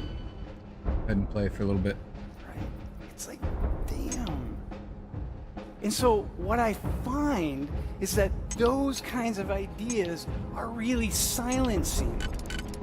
So if you're sitting in a group and you're sort of pissed, it's like, Sam shouldn't have done this, and he shouldn't have done that, and he should approach this differently, and he shouldn't talk about these issues like that, and he's making people feel uncomfortable, and he's all these things, and you're white, what's actually happening is you're lifting yourselves up, right? Like, you're lifting up. Because what you're doing by doing that is silencing a conversation that we need to have. Oh, don't talk about these issues. Or don't talk about them like that. Well, how do we talk about them? Yeah, but don't like start calling people out and pointing out their skin color. Oh, really? What should we do then? Oh, we shouldn't talk about skin color. Oh, I get it. Oh, well, let's not talk about hair. Let's not talk about anything. Let's not talk about people who for whom English is not their first language. Let's not talk about accents and dialects and all sorts of. Let's not talk about anything. Let's just pretend that nothing exists. And then when we pretend that nothing exists, it's unpickable. Power doesn't ever move. Power stays the same. In the world of race, what it means is white people continue to be empowered because white people never have to look in the mirror and say, wow, what's going on? We don't have to wrestle. We don't have to engage. And according to the TA, it's not that there were no black and brown people who were also annoyed at me because whatever, but the vast majority were white people. It's going to be unpickable. Damn. See how that works, right? So what I want to do today is talk about why it is that we need to talk about these issues. And I want to talk about some of the consequences of it. So let's go. Yo, bro, come down for a second, right? So, what's that? Yeah. Man, this one's tough, man. Yeah, he's my TA, man. Yeah, this isn't somebody we're just putting their name up again. Oh, yeah. Oh, yeah. Oh, shit. Yeah, you're right. Oh, I just did it again. Dude, have a seat, man. Here. So this is... Okay, so hang on. So this is... Okay, hold on. Peter. But it's not Peter. So Peter's our attendance TA, right? One of our attendance TAs. So, say your name again, bro. Peter? No. Go ahead. Zayu. Zeyu Zhao. Okay, hang on, man. Say your first name again. Zeyu. Zeyu. Yeah, it's like, it's not from the from the mouth, okay? It's like your tongue, like on the Zayu. Oh, dude. That last click is so satisfying. Okay. All right, cool, man. Fuck. All right. So listen, man. So these Zayu took the class in the summertime, and I saw. Where did I see you, at the gym or something? Where did I run into you? How did I talk to you? Where am I going? An email. All right. Yep. Send me an email. I said, hey, dude, why don't? Yeah. Come down. Why don't you think about just come and come on, just hang out in the class, right? Yeah. Okay. So here's the thing. So he comes to my office. I'm like, dude, say your name 100 times. I'm just like, it is just really difficult. Not even to remember to say it right. Everyone just calls you Zayu, right? So, and then you say Peter to make it easier, right? As most Yeah, shoot East some shit Asian again. It's students. gonna be loud. It's gonna be loud. Albino Terramore.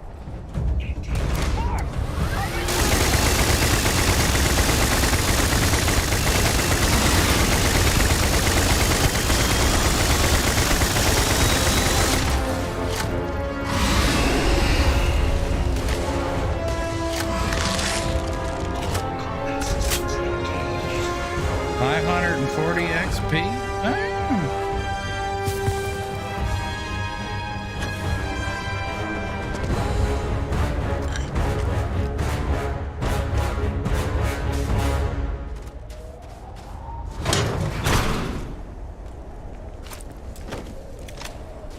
Oh, I need to use my, we'll use this guy for the next one.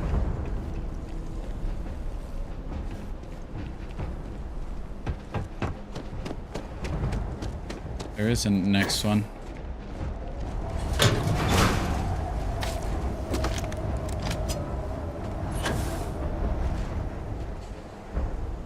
Possible target.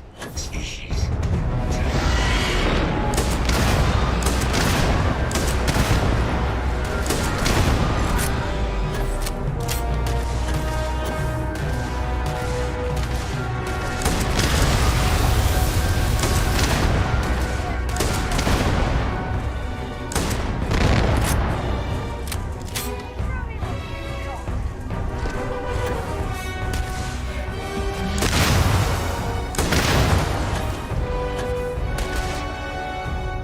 About killed myself there.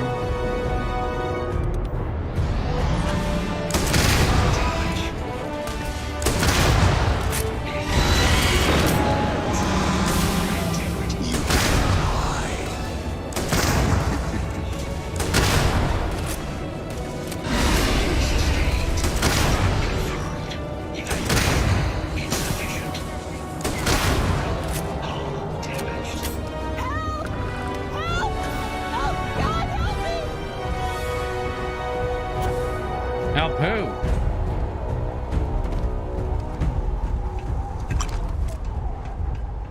Help who? Who am I helping?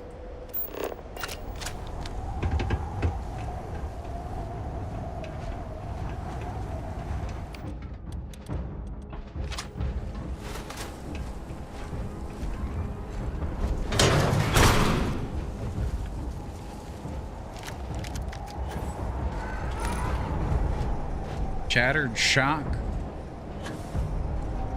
Shattering breakthrough even the strongest armor.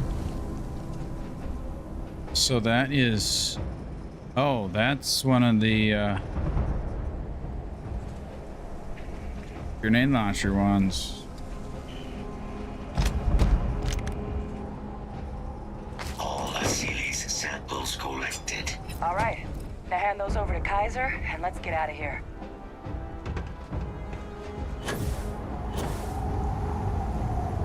Was there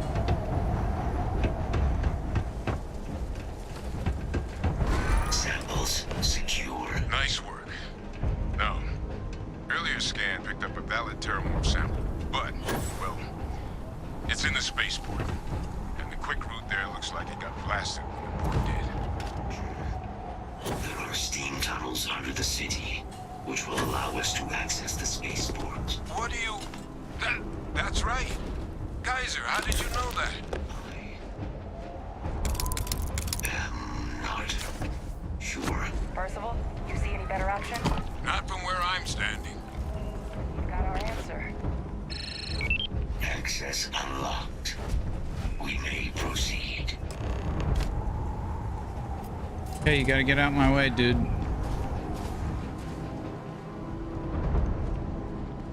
Proceed to the steam tunnels. All right, we'll play it again for a while. Especially Chinese students, all come up with an Americanized name. How'd you pick Peter, by the way? Actually, I picked Peter when I was like 8 years old. I came to Texas for American like elementary school, and then like I saw in like a Chinese textbook this like the most common name. Like it's like, okay, this is it, Peter. Peter. So like yeah. So I just want to be a commoner. Actually no, cause like I came back to America like 2013, and then like I wanted to change my name to like Eric or something like not so common, and then like Where was that other one? It's on my transcript like, from like elementary school. So I was like, okay, fine, I'll go by Peter again. Dude, could have been Sam, man. Sam's not very common. So here's the deal. So it really is only a matter of time, and mostly wasting his time to just sit down with him and just for about an hour just learning to pronounce his name. And it would take me, okay, maybe it would take me a half hour. I could get it, right? And I could say it. Maybe. And I still would say it with an accent. I still wouldn't say it right. Okay? Why does this matter? It's only a matter of time. I don't do that, but I do. But I'm comfortable with it. Most of us are not comfortable with it. If you met him, unless you were at a party and you already had a couple beers, if you were in a class and you were in a group and you were doing a group project with him or whatever the case was, he was another employee somewhere you're working, most of us would not be comfortable with this. Why do I know that? Because we study it. It's part of it. This is my job, so I'm at least comfortable. I might not get it right, and I'm actually not really good with dialects and things, okay? So here's the thing. If we're not comfortable, it has implications. So if we're not willing to be in this discomfort zone of trying to be like, dude, say your name again, what is it? And not be annoying about it, not make it funny, not make it whatever, right? It's just like those of us who have really complex names. Those of you who are from Eastern Europe or whatever, it's just like, you got like a name that's 10 letters long, are 12 letters long, and there's one syllable in it. You think, or one vowel, I mean, pardon me, one vowel. 10 letters, 12 letters, one vowel. It's Vineyard control room. It's not pronounceable. But here's the thing, man. How is it when people, you're just used to people not pronouncing your name and so on? I used to go by Peter. They don't even know my like real name. Yeah. I used to present myself as Peter. Vineyard. Okay. So let me tell you why this matters, okay? Here. I wonder if I'm supposed to look for her. If I don't keep pushing, why do I push this issue? Doesn't matter to you. Doesn't matter to you. Doesn't matter to you. Doesn't matter to you. Doesn't matter to me. Doesn't matter to many of us in here, but it matters to him. Here, take a look at this. Just out, there's a study, Harvard Business, Asian Americans least likely group in the U.S. to be promoted to management, by far and away. So what's your major? It's computer engineering. Computer engineering. So he's going to get a job. He's a smart dude. What's your GPA? Like 3.4. 3.4? Okay. He's going to get a job. He's going to do fine. Computer engineering. Come on, man. He's going to get a job. But he's going to be much less likely to be promoted to management than another person in his firm who's not Asian. And you want to know what the number one reason is, bro? By the way, the number one reason you don't get promoted? Culture, race? Kaiser, culture, race, the discomfort of This is difference, Lazarus Plant, isn't it? including pronouncing a name. So you got to go by Peter, but really what you need to do is go back and change your name to Peter Zhao. Zhu. How do I? Zhao. Zhao. Yep. Change it. No one even realized because it was a what we living know thing until someone is got that it under a people microscope encounter and saw you, it had and there's cells. like, oh, hang on, Can't what be is this and what is that? cultivated And people anywhere but don't Londinium. want to be in that discomfort. They don't. Real marvel. Got too much talking going on.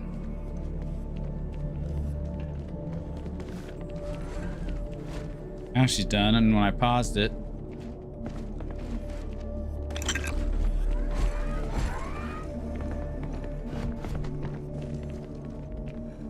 They don't want to sit there. They don't want to be engaged. They don't want to feel that the awkwardness. You know the awkwardness, right? You hear me, you watch me up here, and I'm like, dude, okay, how do you pronounce your name? Like, what is it? Okay, we're in this again. This is really awkward. No one wants to be in the awkwardness. So you know what you do? You go on and you pick people just like you.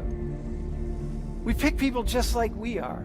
And we might think, no, man, I don't operate that way because we're going to pick, if you're good at management, we're going to elevate you to management because that's what we do. No, that's not what we do. It's not what we do. And pronunciation of names is right at the top of why East Asians don't get promoted. I know a lot of people so you can't when you are a foreigner and you get your citizenship, you get to change your name. You get to decide what your name is on the official green card or whatever passport it is. And a lot of the Asians, Asian Americans, they would change their name from the Chinese name to the actual American name. So they would ditch their original name. Yeah. So it just moves things along in a different kind of way. Let's keep things warm. And so here's another thing, right? We do this thing. It's very simple, right? Everyone understands him, right? When he's talking, everyone got it? Anyone have a hard time understanding him? So here's the thing that we do. Here's some research. So this goes back to Dalton the other day. I was watching that tape. Where's Dalton at, dude? Dude, I was watching the tape when you were up here. Hey, by the way, make sure you apply to be a facilitator, okay? What year are you? What is it? All right. Anyway, listen. So they recorded a voice for about a minute. Just an average, say my voice, middle America voice. I'm middle American. I'm from Ohio, so I speak with a middle American accent. Recorded a voice. Then they showed, they put headphones on people, and they said, listen to this voice and tell us how much you understand. Look at it. And a Lazarus in bloom. We might be some of the only. What's happening? Captain, have you seen this?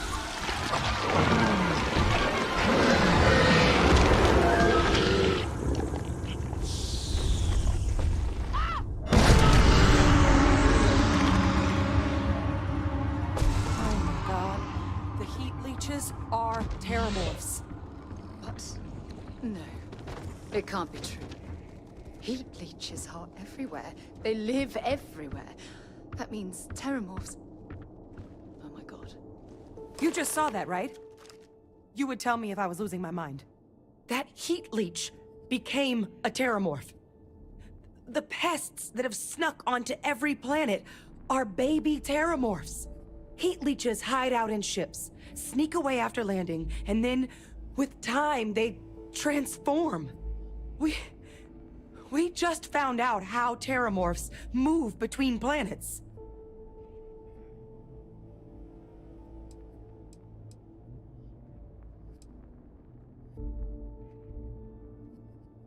That I don't have an answer for right now. But if they share a genome, like most nymphs and adults do, the microbe should have no problem dealing with heat leeches and terramorphs. The Asylees, we'll have to look into. But given what we know about the creatures, I wouldn't be shocked to find that they've got an appetite for both.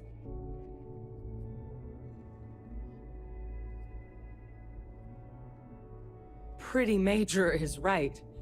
But if what we just saw, if that's possible, the Lazarus plant, it's clearly an accelerant for the terramorph, a heat leech transformation process. Make one into the other in an instant. But that means if anyone knew about this, they could trigger a terramorph spawning. You could sneak a leech into a city, or even multiple leeches, into a place like New Atlantis. Good God. The attack on New Atlantis, could someone have set that up?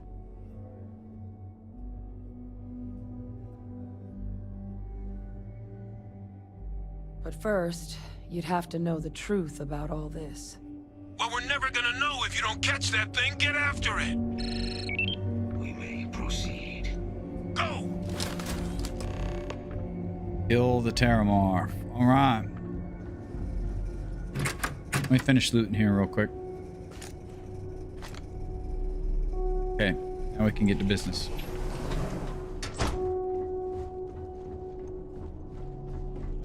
More loot. More loot.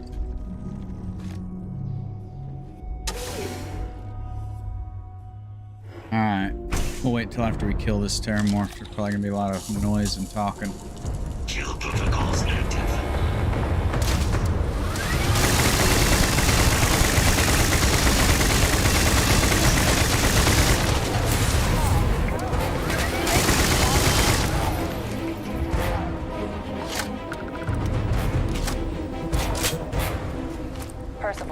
Kaiser's got the cell data from the New Atlantis and Tau Ceti attacks, right? Uploaded them myself.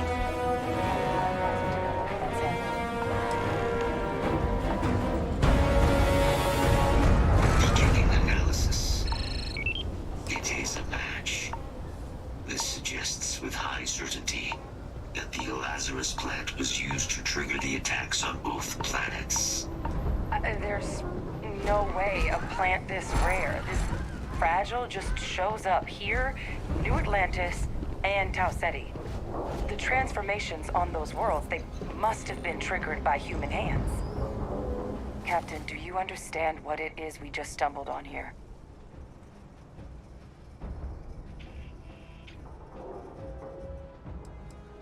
I think someone figured out how to use the Lazarus plant to trigger terramorph attacks. A bioweapon no one would recognize as one. Oh, that's a terrifying prospect. Sort of thing that'll keep you up at night. And the sort of thing whoever did this probably didn't expect us to uncover. Makes some sense, actually. Tau Ceti was likely their first test. Someplace remote where no one would question a few settlers going missing. Ensure the big show, the attack on New Atlantis, would be a success. And the timing of that one, it couldn't have been just luck that it happened right when we were asking the cabinet to do something about the terramorphs. These attacks, I think someone planned them to set all this in motion.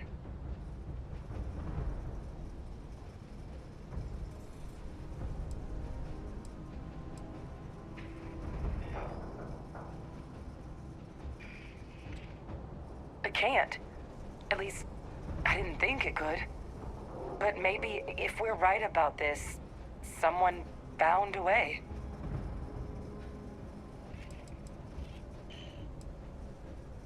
A plant this rare showing up unbidden on 2 different UC planets.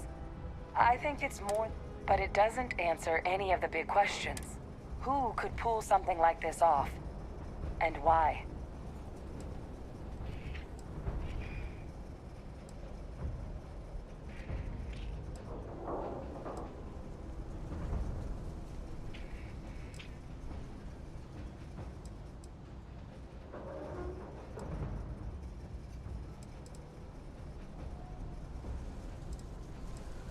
Let's save the discussion for when you all aren't standing in the universe's closest equivalent to hell frozen over. If we're gonna do anything to prevent more Terramorph attacks, human cause or otherwise, we need that final sample. Roger that.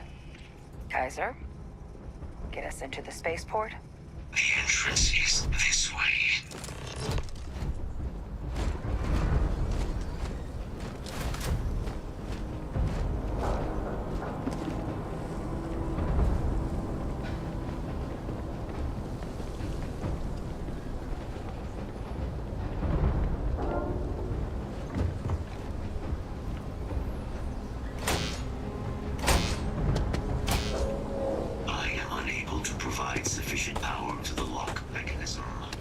Anyone got ideas where we could get some extra juice?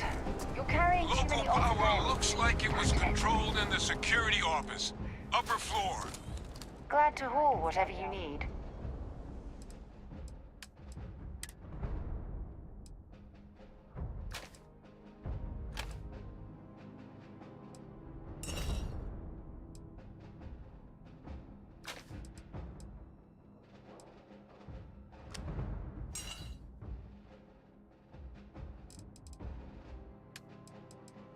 Oops.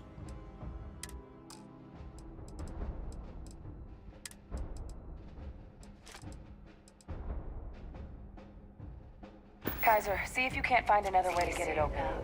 Roger that. I have restored power to the office entrance. You may proceed. Restore power to the spaceport.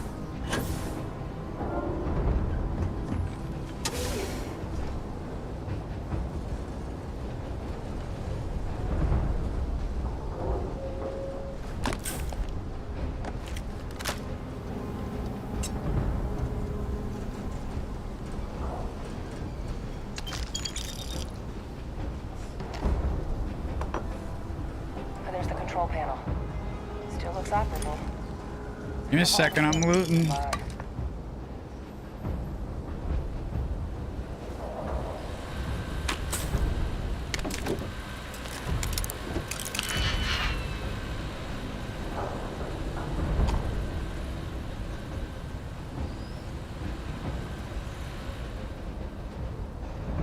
I'm looting. I got 3 things to open up here. Okay, let's play this while we're gonna show you a photo of the person who is speaking. It's the same voice. And for half the people, they showed a photo, let's say, of Peter. Dude, hang on. I'm not gonna butcher your name. I'm gonna keep calling you Peter until I learn your name. By the end of the semester, I'm gonna get it. So for half the people, they showed Peter's face. For the other half of the people, they showed either a white face or a black face. Okay? But not Asian. Okay, got it?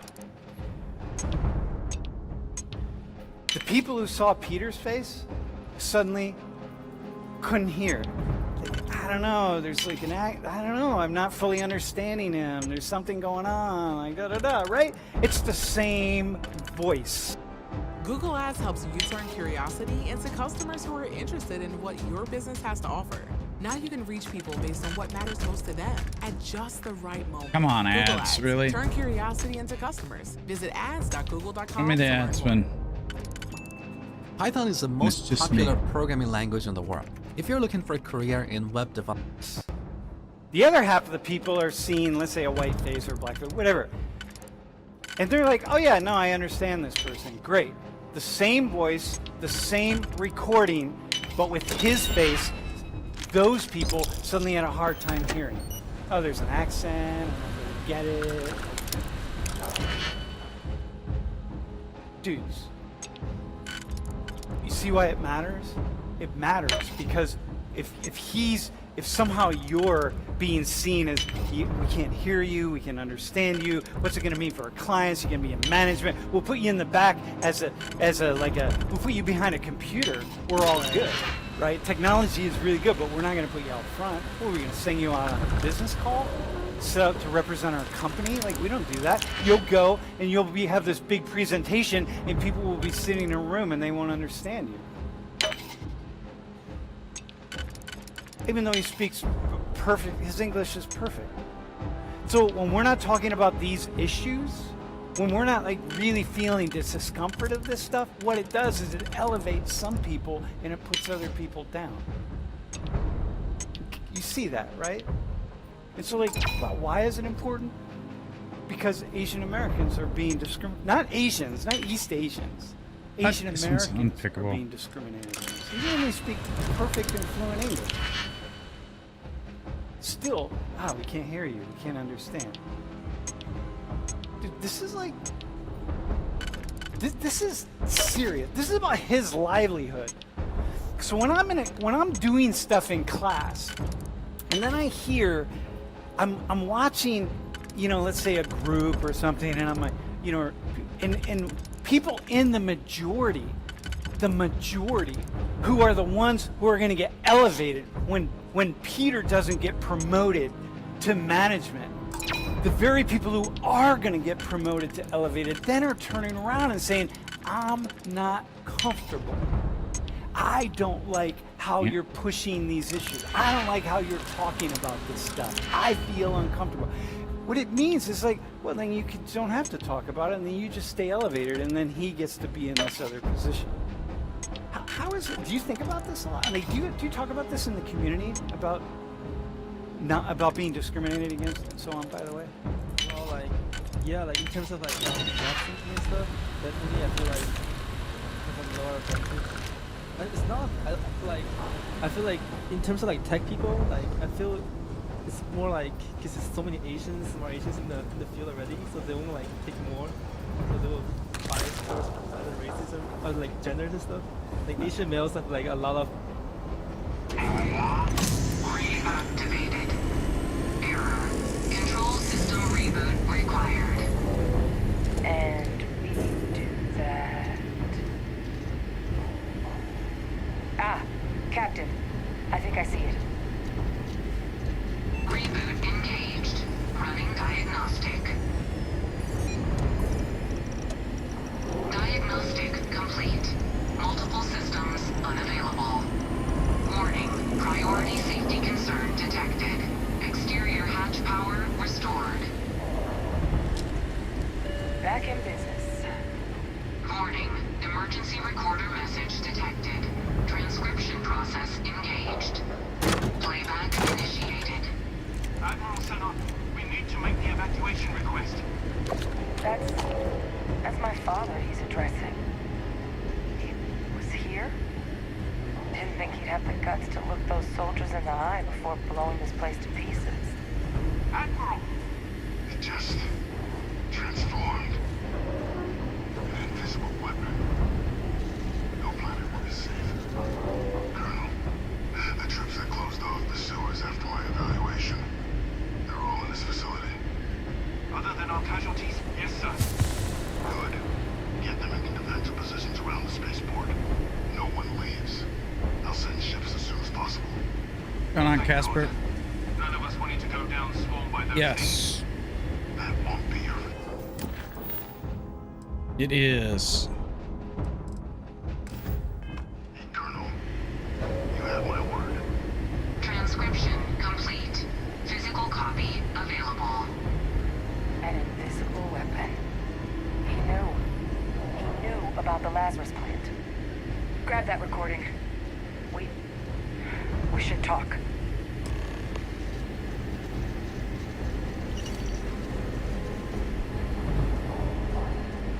Hey, Victus. He destroyed this place. killed these people to... I haven't done any Crimson Fleet stuff. And all this a secret. I haven't done... This is like one of the first few UC missions that I've done. I'm playing kind of like a good guy, I guess.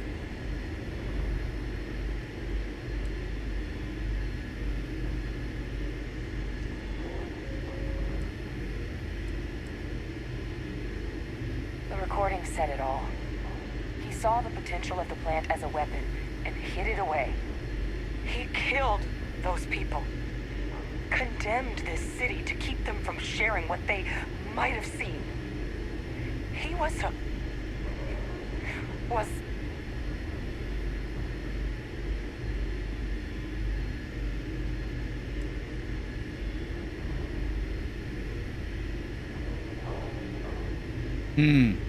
What do we do here? wrong. I was a commander.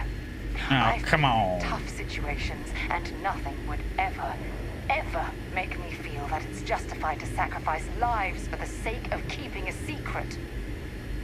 He decided to sentence his own soldiers to death. What kind of commander is that? But I guess that's just another part of his sick legacy now. Gotcha. He thought he was protecting us all, taking the secret to his grave. Only he didn't succeed. Now someone else knows about the Lazarus plant and is using it exactly how he feared.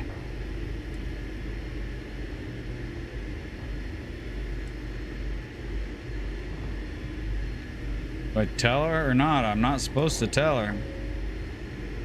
Right. Settled systems are counting on us. Gotcha. Yeah, it all depends how you want to play. Kaiser, try it now. Am I supposed to talk to him? Guys, your sample, it moved. Careful out there if I were you. That doesn't sound good. Eyes peeled. Am I going? I am level 52.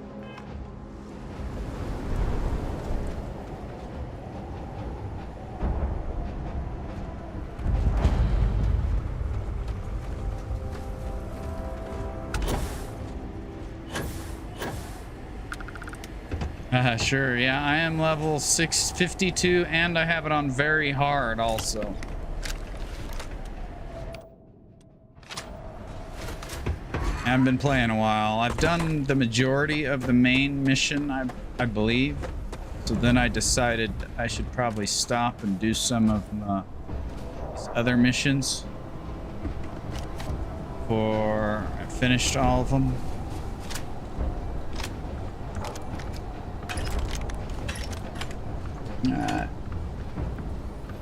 A lot of like Start this while population we're in the tech field already, so they will like the companies like want like balance, right? Yeah. So sometimes they will like. You would think they want Yeah. the balance, but Yeah, that's yeah. fine. We'll just keep putting you all in the tech behind the computers. Right, maybe. So you don't be the face of a company or the face of an organization. Just crazy. Dude. All right. Thanks, man. All right. So listen. All right, there's a switch here. So I want to do something here really fast. So I was on the bus today, and I met somebody in class who was talking to me, and said the piece about, we were just talking about language and this very thing about what people think and how a lot of people, when they hear her talk, they're a little bit surprised that, she There's doesn't any have an more loot accent, over or here she before speaks we in a go certain way, forward? or whatever the case is, right? And I said, you know what? I want to do something in class with you. So here's what I want to do. I don't want to. Don't. The cameras. Don't follow me on this. Everyone, just close your eyes for a second, and just close your eyes, because I don't want you to see who's talking. And I'm just gonna have a conversation with somebody. Yo, don't look at me. keep your eyes closed, because I want to see if you can guess what the background of this person is. Okay. And so I was in no hurry myself. I was just enjoying the game. Wait, hang on. I'm gonna say. So her name is. Yo, make sure your eyes are closed, dudes. Don't look. Her name is Mary. Got it. So Mary, where are you from? I'm from State College. And how long you lived in State College? Where do you live in State College?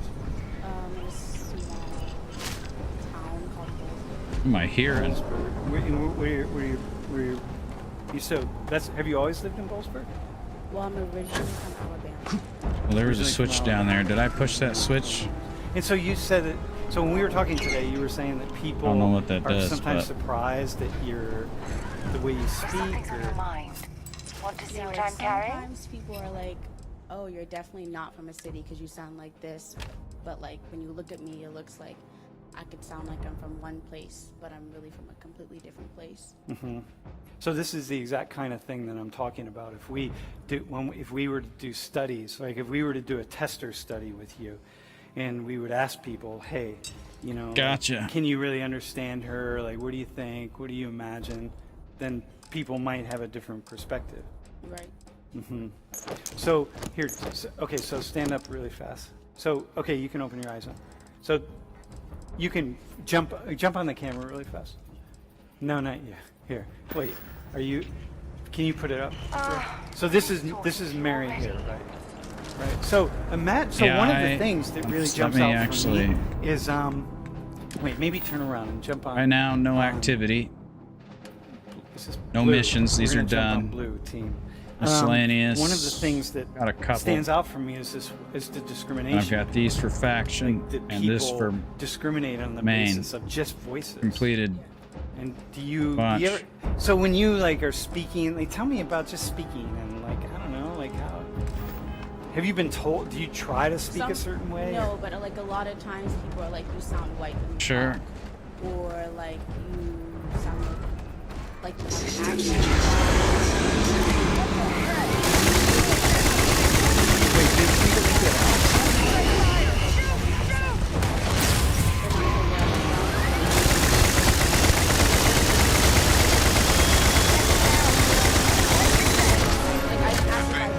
Just putting out some kind of signal. Raiders lighten up. Oh, there's Think you knew where some contact.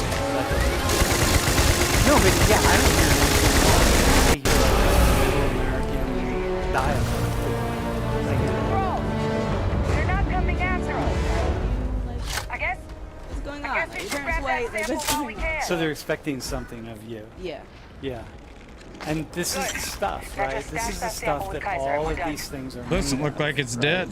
And yeah, and I didn't have a sense of that when I started. Pause that for a second while we got talking going on. Percival, you should unplug. That's a weird and find glitch. somewhere we can talk. Privately. On it. See you soon.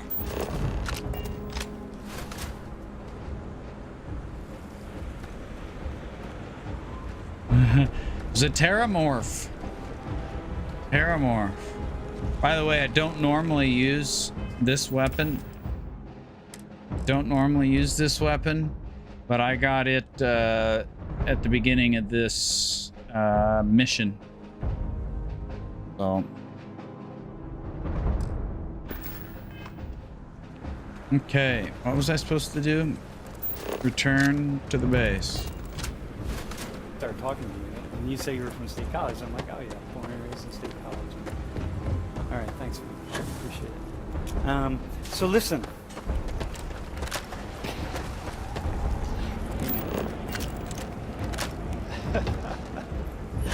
Dude, you don't. Here, let me show you something else here. Why these things are important. Take a look at this. Answer that question. Where do I go?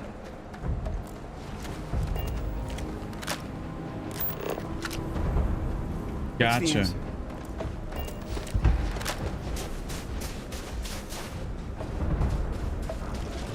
You think it's B? Yeah, it's B. 140 points. That means anybody in this classroom who's of East Asian ancestry, Asian ancestry at all, even if you're foreign, but just Asian Americans, have to score 140 points higher than white people. So, white people, let me just say something really fast. I have to score 140 points higher than anybody on average. But white people, when you feel like you're discriminated against for being white, like other people are getting benefits that you're not getting, always remember this right here. At least in one way, you're getting benefits that you don't see. And you're getting lots of benefits because the moment someone sees you as white, see you in a certain way, they understand you more. They don't question your dialect and where you're from.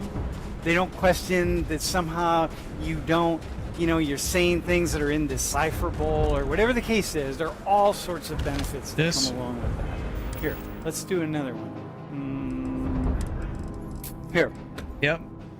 An advanced pacifier. So, I need someone in class who has freckles. Who's got freckles? Just anybody, really. Here's another. Freckles. Here's a coachman. You want to see what this coachman looks like? Who's has freckles? Wait, where's my dude? Come down. Yep. Once you get up to advanced, you do major damage. Check out this coachman. Dude. How about you, bro? Do you want to volunteer? Dude, how about you? You want to volunteer? All right. Come sure. On. Do you have freckles? Oh yeah, you got a lot of freckles. All right. Yeah, you start with the regular ones, and then you get calibrated, then you can get refined, then you can get advanced, and then you can also put mods on them also. So all those make a big difference. And then you can get like the legendary or epic or legendary perks added on top of it as well. You can just sit up here for a second. Dude, what's your name? Tim. Tim, are you a freshman? You got that shirt at the convocation. What's your name, bro? I'm Miles.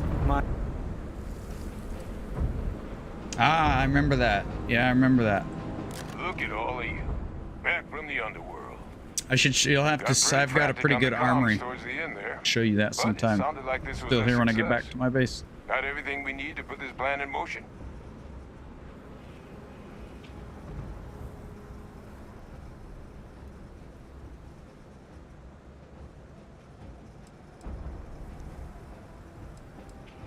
Ah, this place for 'em. Now, my connection might have gotten a bit fuzzy there, but do I have it right that Vay Victus knew about this damn plan? That's what it sounded like. Guess the old Admiral must have told someone what he learned. Even he's not clever enough to pull off an attack like that from the great beyond.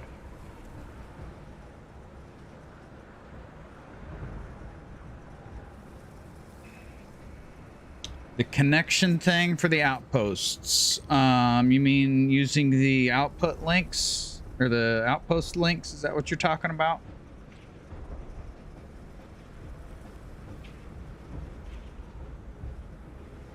To send resources from one planet to another?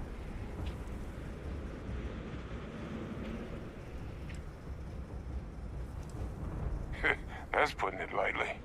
But it's clear someone knows about the plant and realized what ends it could be put towards.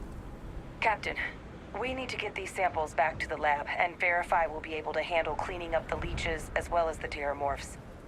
But in the interim, do you think you could look into what we uncovered? See if you can turn up any information on who might have committed the attacks? If it were me, I'd start at the scene of the crime, New Atlantis. You can mine stuff and connect them with links, but not sending to your ship. You have to send them to like a main outpost, and then you can grab them from your main outpost. I could show you my main outpost here after a bit if you like.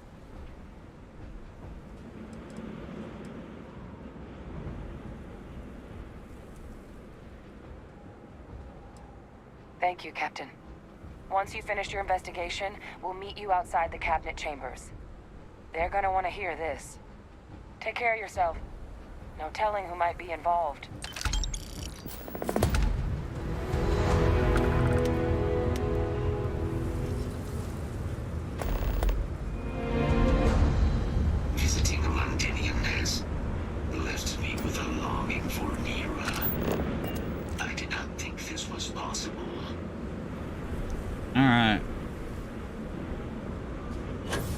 Yeah, the containers don't hold a whole lot, but I have made my ship hold a good chunk, and then I have a lot at my base. Here's my ship.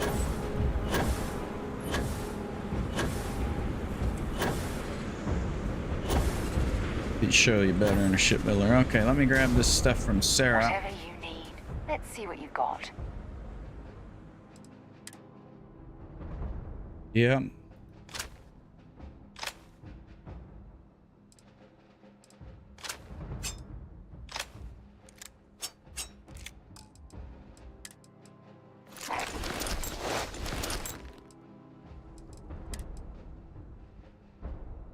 Gotcha.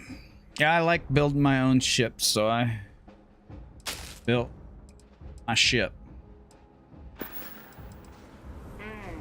Maybe if you're lucky. Let's get back on the ship here. Should I warm up the engines? Let me throw this stuff in the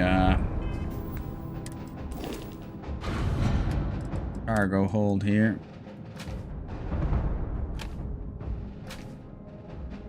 Yeah, I built the whole thing, the whole ship by myself.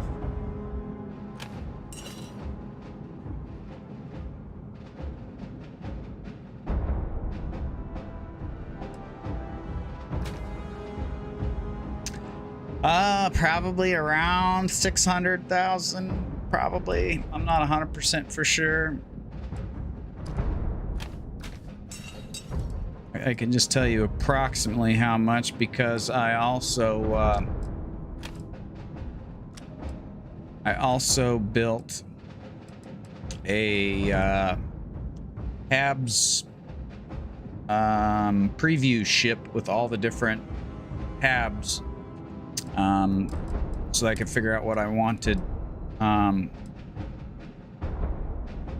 Whoops! God dang it! I could figure out what I wanted to put on my ship.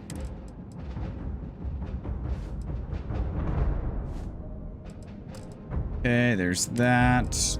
Goes a bunch of packs. Okay, and then let's go with resources. Gotcha. It depends if you're trying to build an in-game ship or not. And the higher level you get, the more parts you unlock. So, it all depends. Okay. Got most of that put back. Okay. And give you a little bit of a preview of my ship. So here's when you come in from the bottom, then you've got your cockpit right here. And then right here you have, this is your docker. So when you come in from the docker, here's your cockpit. But those are the only ladders, no other ladders in this ship. Then I have What's on this your that mind? has the research station, a bed, aft table, galley, the crew quarter stuff. And then I have my captain's quarters back here, which is the bed and nav table, but it's my own private place. And then let's go back downstairs. Ladders to use, we use that. So then over here is a bed that I use frequently after coming in right here. And then this is a living quarters area. Then we have an armory here, which I don't store anything here. I leave it on my base, but it's cool looking, so I added it. Then back here, we have turn and go that way, or we have a big 2x2 living quarters HABs over here. More people. Well, otherwise, we go this way. Oh, yeah. Yeah. let's see here. Is it still active? Okay, it's not active. Nothing active here. In the status, let's sleep real quick.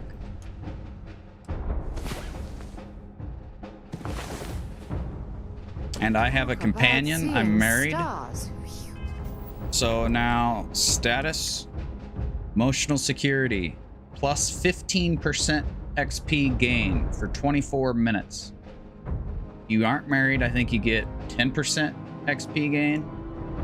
If you sleep for an hour every 24 minutes, you get 15%, you know, no, not shitting you. 10 to 15 XP for free, depending on whether you have a companion or not. Then we go over here and then we could loop back around, or this is the battle station. It's a 2x2 battle station tab, which is kind of cool. Yeah, for sure. Yep. Otherwise, we loop back around. Here's the infirmary area of the pharmaceutical and the research station. And then we have our workshop, spacesuit, weapon, and industrial. And then back to the main point. No ladders at all anywhere on my ship besides this and that one. The only problem is Vasco, for some reason, comes and stands there like an idiot in the middle of that sometimes. All right, I'll take you and show you my my main base here. Well, I need to pay off my bounty too. I acquired a bounty for something, an accident. So I have my main outpost on Kurtz, right beside Jemison. I also have one on Jemison, and I got a bunch of them, but I have my main one here.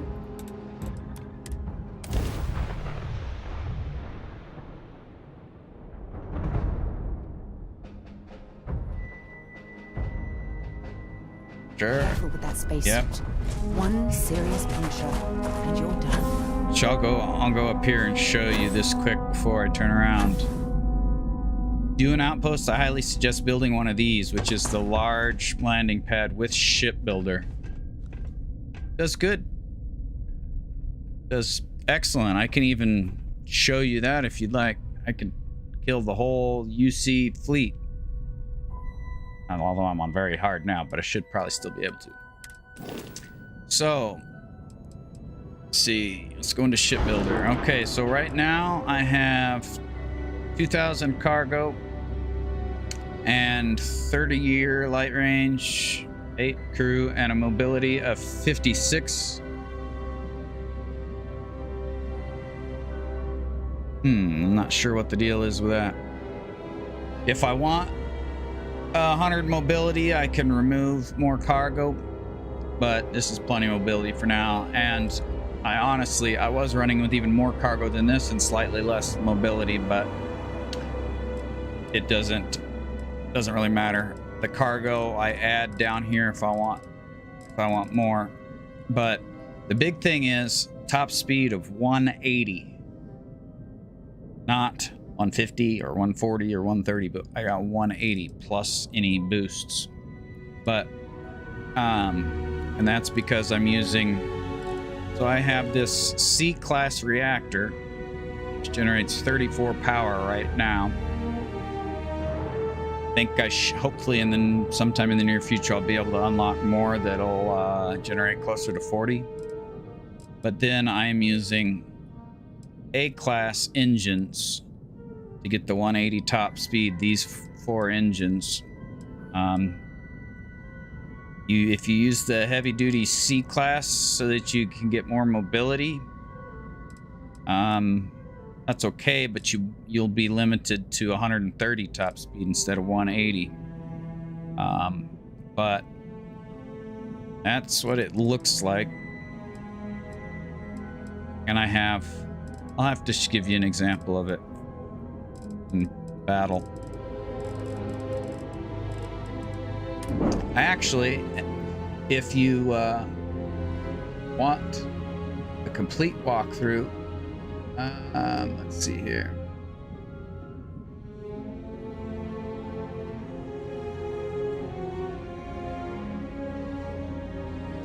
So, yes. So when I'll give you an example of how I fight here in a little bit.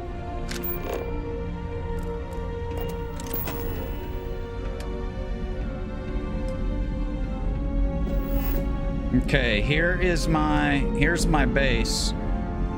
I've used storage containers to make a wall around the outside. And then I have my hydrogen things had to be outside my main wall, so I encased them in.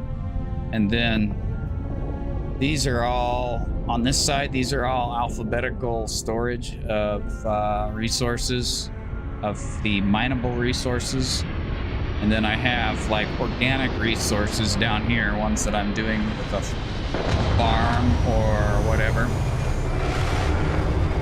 Here's my one of my cargo links bringing stuff in. When these guys are bringing stuff in, they bring it over here to these on this side. Over on this side is where the cargo links bring into. And then I have, this is so I can dump all my stuff from my ship and it automatically sorts it out for me, well, into the proper containers. There's not really major sorting in here. Then I got my little workshops, fabricators and stuff over here. And then some extra storage for like the organic liquid and gaseous stuff. Then this is my base that I have stuff built inside. Let me pop out of this though. So if anybody's going to attack my base, they have to come through here, which I got all these turrets watching the entrance.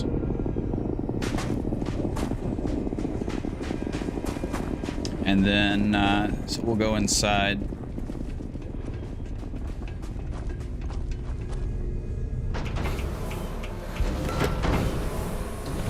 This is where I had my initial workstation set up here, and with all my materials out there. For example, like, let's just pop in here. Oops. So you can see I have over 1,000 iron, 7, crap load of those. When you have a moment. A bunch of all them because they're all stored on my base here. But then I have, let me pay my bounty off here real quick before I forget. United Colonies authorities to clear up any legal difficulties. Oh man, okay. I have things for you. But this is gonna be my armor clothes room. I kind of started, haven't done much in here. It's not too impressive. I'll show you that room last. This over here probably gonna be like, I don't know, my own personal room or something. This over here is kind of like where I keep my crew stations at, where I have a nav console. It just looks like they're getting work done and planning and stuff. We got some little models of the ships over here, and a water and a coffee. And then made a little bathroom just for shits and giggles. Toilets, stalls, and everything. Fun. And then, so my coolest room of all is the armory. Move, Sarah, you're in the way. This is my armory. This is my coolest room. I really like it. I can put my weapon workbench here now. Yeah. So then I got like These I'm using for storing weapons that I'm currently using if I decide not to use them temporarily or whatever. Then I have like all the old Earth weapons here. The old style weapons. Then I got shotguns here, and I store like my best one usually up on the wall. And then I can store others in here and in these cases underneath. And then we start going with the pistols, with the smaller calibers. Well, smallest caliber here, up to larger, so on and so forth. And then keep the extras underneath, like those 2 extras will be here. Those 2 extras will be here. Those 2 extras will be here. These 2 extras will be here. But I like it. And then I have like the laser stuff here, the 1.5 and 3 kilovolt laser, then the light particle, the heavy particle fuse, then the MI array ammo weapons from smaller up to largest. Look at that. Elemental refined mag sniper legendary. Yeah, it's kind of cool, but I do prefer this one better. Oh yeah, I got a good chunk of time. Oh, yeah, for sure. Yeah, just play the game and enjoy it. I enjoy building stuff too, that's why I did this.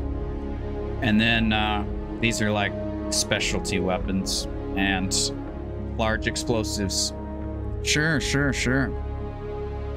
If you do start doing the outpost stuff and you have trouble getting things positioned or snapped how you want to, or snapping storage crates the way you want to, check out my YouTube, because I do have a video up on how to. I have a ship and base walkthrough, which you've kind of just seen, and then I also have one for aligning and snapping tricks. And I hadn't seen, I know there's a lot of people making videos, but I had not seen somebody out there show the snapping trick that I showed. But if I'm not selling contraband, I store it here on this in this base until I get ready to sell it. You know what? Whoops. If you know what contraband is yet, I don't know if you've done that or not.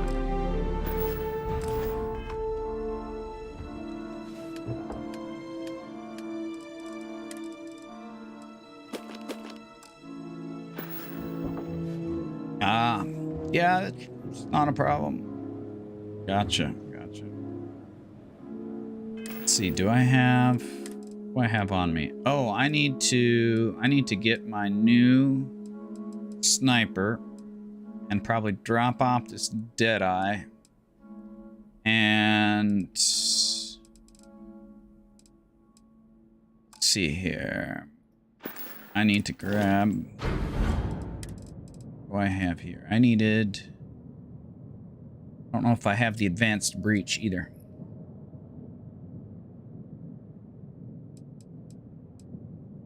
Let's grab that in case I don't have it. I think I have the advanced lawgiver.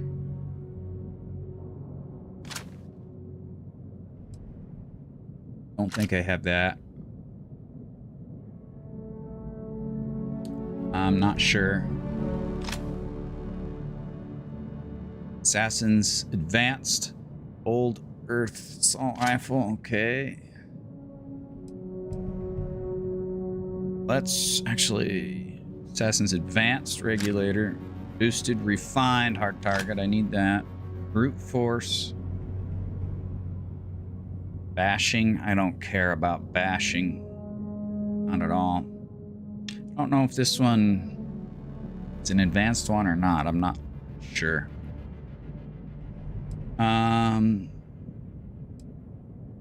Calibrated Old Earth, calibrated,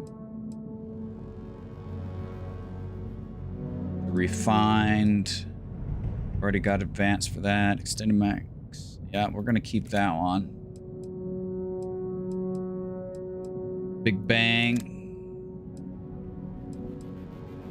That was, I think that might have been my first big bang. I think I saw one before and didn't buy it, or maybe I did buy it. I don't remember.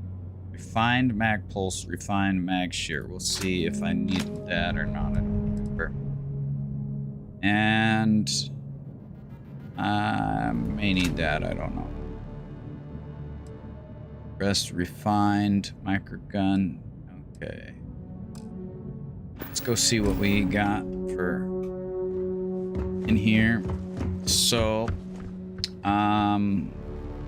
calibrated old Earth assault rifle. So we're going to change that out for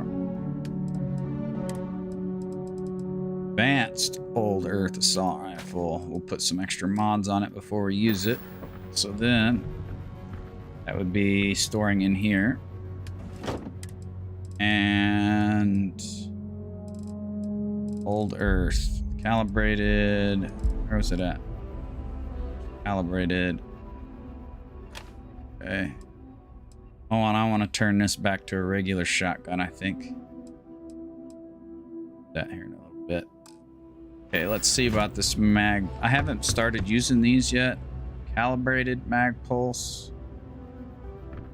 And calibrated mag shear. Oh, there's a refined mag shear. Calibrated mag shear.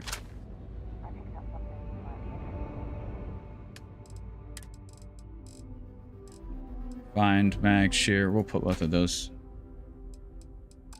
Yeah, they're kind of nuts. They are kind of nuts.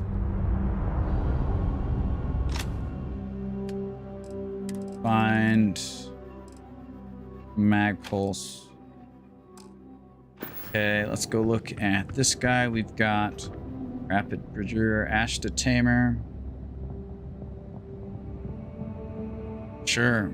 190, 133. Those are specialties. We'll just put it here. Sort it out later. Where is it at? Shattered shock. That one's gotta be. That one has to be the advanced one. 322. I can't tell because I don't have any that. I don't have any that are just labeled calibrated, regular, calibrated, refined, or advanced. Yeah, I don't know as if I've lost anything, but I stopped using the armory when I found out that was a potential problem. Ordered negotiator 173. Calibrated negotiator. Let's see. There was, I think I had one here, didn't I? Or did I leave it on the ship? Actually, let's sort these by damage. Breach. Oh, it must still be. I need to get it off of the ship. It's still on the ship, I think.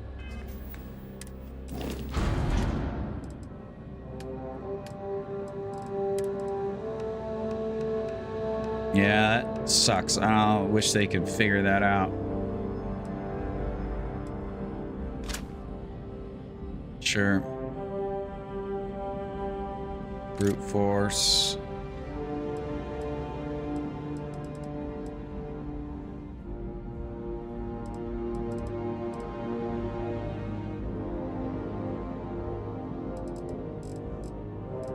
Okay. We'll just dump it in here and deal with them later.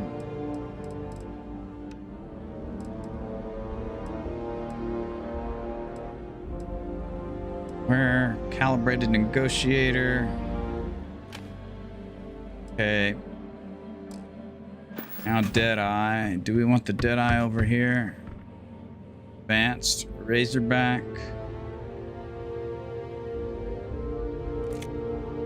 Put the Deadeye here. Put this guy back in here.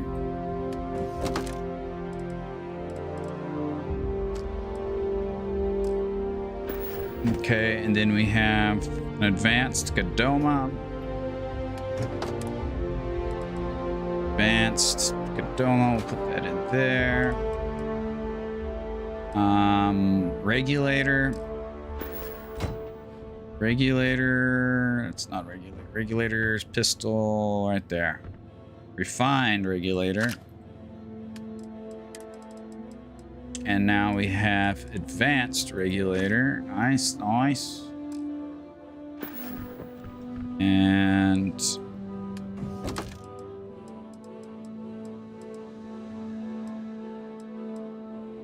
all right, man. Sounds good. Sure. Oh, I appreciate you swinging by.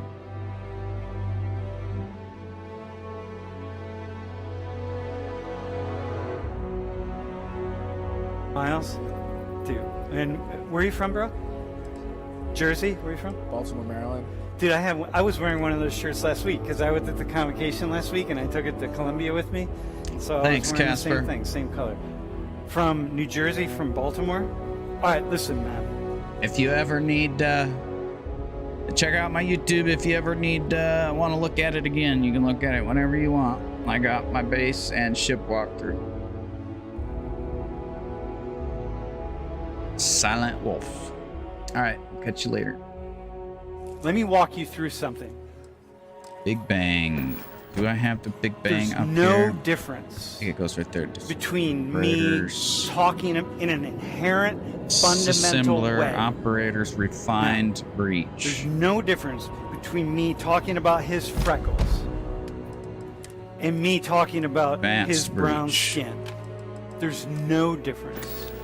If I bring students up in the front of the class and I line them up between those who have a lot of freckles to those who have very few freckles. No, And on or YouTube line it's just a students up space. According to On those who YouTube have it's just a really space. darkly pigmented skin to really lightly pigmented skin. Let's see There's here. no difference. Because all we're talking about is hundreds of thousands of years of I'll give human you- Homo sapiens passing Oops. on their DNA, and then their bodies adapting to certain Here you go. I'll climatic post you conditions a, and a range of other things happening. That's here's a link. all we're talking about. And in fact, by talking Here's a about link for skin, you to at the same walkthrough level we video, talk and about you can click freckles, on my channel from fundamentally there what I'm if you want. doing is doing what people say we should be doing, which is not seeing race. Excellent. You've grown Casper. up in a world in particular where you've learned, hey, if I see race, if I talk about race, if I talk about this guy is black, and by the way, in one of the groups where people were really struggling with what we did in class a couple weeks ago, one of the people who was really struggling with it tripped over saying the word black. I'm like, Heavy dude, fuse. you can't have a Want this right problem here? talking about these issues and not be able to use Or the do I want word it black over here? when referencing somebody who's black. It makes no sense. And so we've grown up in this world where it's like we have learned, hey, don't talk about Miles. Oh wait, don't talk about his We'll hair. put it there. Don't talk about his eyes. Don't talk about his skin. No. If we talk about any of that stuff, that's going to be like we're walking in the world of racism. But we can talk about this guy's hair, and we can talk about his freckles and his skin and all sorts. And somehow that's okay because that's not politicized. And yet we're supposed to not see race. Dude, if you're supposed to not see race, that means you can talk about it. If you're comfortable with it, you can talk about it. We talk about all sorts of things with him. We talk about our ears, we can talk about our lips, we can talk about our eyebrows, our noses, anything. Because it's all the same. There's no difference between his skin and his skin. Miles' dark skin and his freckles. There's no difference. Except that what we've learned is, oh, wait, hang on. There's all these political things that happen. And so let me, this is like the third rail. Let me not really touch this. Oh, but we can talk about freckles. Freckles are cool because it doesn't really matter. Like freckles, whatever, right? It's all good. What I'm teaching is no. As long as you don't hierarchically organize, meaning saying like, hey, freckles or non-freckles is good. Not having freckles is good, or having freckles is good, or not having brown skin is good, or having brown skin is good or bad, or whatever. As long as we don't do that, all we're talking about is just differences. It's when we start to organize the differences, like, hey man, dude, what's your name again? Tim's hair. Oh, but Tim has better hair than Miles. Clearly. Like, oh, I'd rather have Tim's hair than Miles' hair. Oh, yeah, it's just better. Thanks, like, yeah, I don't know. Timothy, Black people's for the hair, there's something sub. about that. Miles' hair, like, I don't Why really know. is that Dude, not? now you're moving in.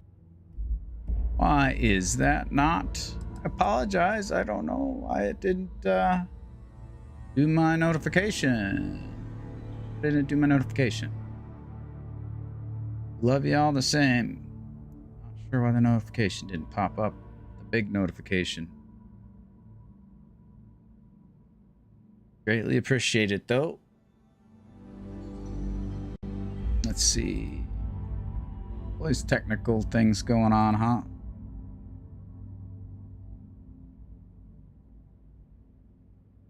Not coming up in my activity feed here. All right, sounds good, Casper. Appreciate it.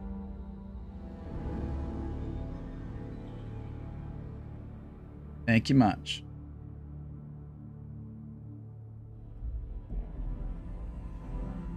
Into the world of racism. Now you're moving into the world of like, oh, come on, man. All right, see you, Casper. Most people have no clue that in 2023, the best way to make money on Amazon is not. But talking about it is what it is. That we need to modify. And when we don't brute talk about force. it, once again, it elevates Tim and it holds Miles Advanced down. pacifier That's what 191. happens.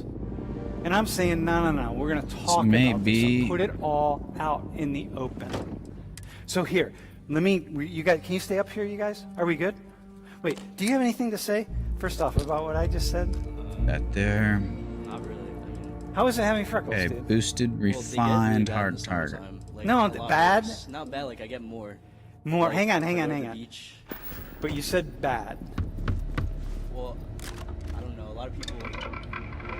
This summer I went to the beach and I came back and I was first really sunburned, but then after that, like my freckles, like there's more. Like it just happens. I don't know, and then because they get more numerous. See, let's look what we got. Boosted, They get more refined. numerous. Yeah. More pronounced. Full. Dudes, hang on a sec. Long But you scope, said bad, suppressor, so I just want to walk on that. Because a lot of people who have freckles high don't like power. having freckles. Because we've been taught that we should have clear skin.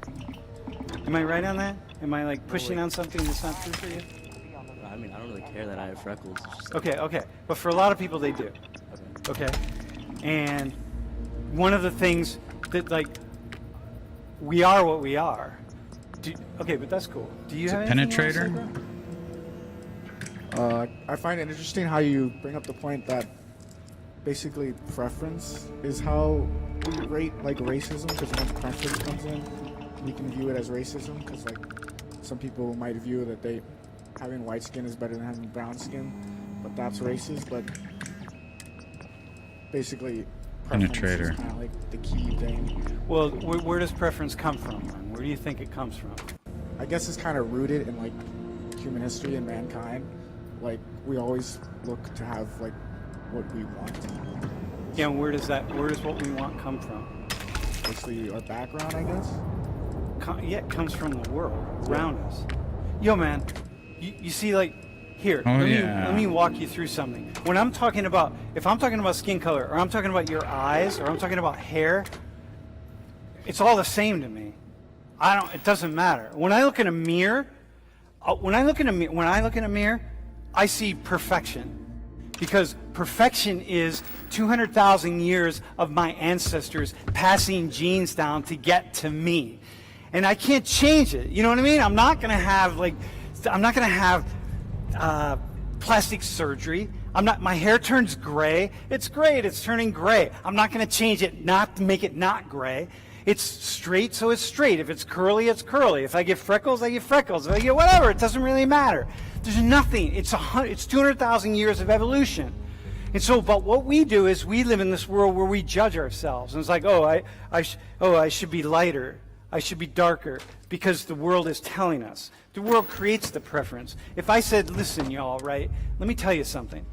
The sexiest human being in the world is the ideal person in the world is 3 feet 8 inches tall, 3 feet 8 inches wide, and you grew up thinking that, and everybody around you was saying the same thing. It's like, oh my God, look at that person.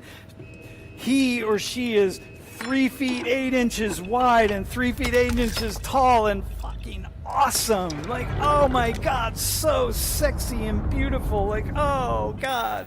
And like really thin hair that's like, so you can see the scalp, and it's like gray at the age of 20, and like, oh my God, and like huge ears like this, you know what I mean? And like, oh God, that's amazing, that person, oh, how awesome. And they'd be on the cover of all the magazines, and they'd be the movie stars, and you'd be loving it because you were taught to love it.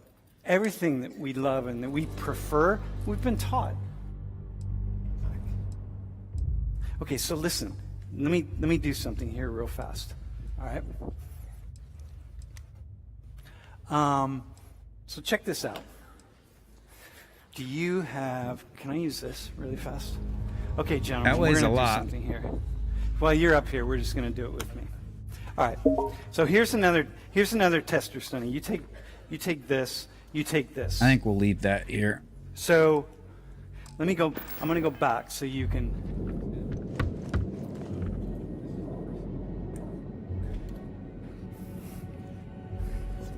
A square. Okay, so check this out, right? You ready? There it is, man. Oh, totally it is, with one blinking eye, like we're rocking. Okay, so this is why this stuff matters to Miles. It really matters to Miles. And it matters that we take these things seriously. So here's one study that people did, and we've replicated it, so it's done many times. So let's say this is your interview, this is your resume, and this is your resume, okay? And we get these two guys, and they're actors. And we dress them exactly alike. And they're not alike. They're not dressed alike, but they will be dressed alike. So imagine they're exactly dressed alike. Okay? And we train them. So you're the same height, you're the same weight, you wear the same clothes, everything. We teach you how to walk. So we teach you exactly how to walk, exactly like one another. We teach you how to shake hands. It's like, okay, that's good. And you look in the eyes for 3 seconds. Count to 3. 1, 2, 3. Got it? 1, 2, 3. Hang on, you got to be a little softer because you don't want to be too hard. We're going to do it exactly like 1, 2, 3. Yep. And everything is going to be the same. Okay? And they have resumes. So he's got a degree from Penn State in engineering, and he's got a degree from University of Georgia in engineering, or let's say Michigan in engineering, and they're going to go for these jobs, right? And they're exactly the same. Their GPAs are similar. Everything is the same about them. Everything. You got it? Everything. And we make it exactly so that when they go in for an interview and they start talking to people, they have the exact same things that are going on, okay? So now, we send them out to apply for jobs. And one of them has a felony drug record on the resume. They talk about it. Felony drug record. Conviction. And the other one, and then we switch it, and the other one doesn't. And we switch it back and forth. So sometimes it's Miles, sometimes it's Tim, all right? And then we keep going back and forth. Are we good? So we never know who it's going to be. And so we know, let's be clear, because this is a class on race relations, and we've evolved very far, but we haven't evolved as far enough, probably. So we know the most desirable applicant is Tim without a felony drug conviction. Okay? That when he goes in, the two of them go in, and the white guy doesn't have the felony drug conviction, they're going to be more likely to be interested in him. Okay? It's a given. Come on, man. We know that. You got it, right? You should know that by now. That's a given, right? So Miles is going to get the hands up. Who's the second? Who's the second most desirable applicant? Is it going to be Miles without a felony drug conviction? Or is it going to be Tim with a felony drug conviction? Who's it going to be? Who's it going to be? Dude, who do you think, man? Is it gonna be me? I don't know. Who do you think? Well, like, if it's a felony drug charge, I feel like he doesn't have one. Yeah. Have a moment. Well, like, I would want to say that he should get it, but I don't know. You think? What do you think, bro? I think I would get it. You would get it? Yeah. You're gonna get it over him because he's got a felony drug conviction. Yeah. Yeah. So here, hold on to that. So listen, man. So here it is. Here are the data. Percent receiving callbacks. So without a felony drug conviction, 34% of the white guy versus 14% of the black guy. 17% of the white guy with a felony drug conviction get called back versus 14% without. So Miles, you're thinking it's going to be you without a felony drug conviction? No. It's him. So listen, my friends, here, have a seat really fast.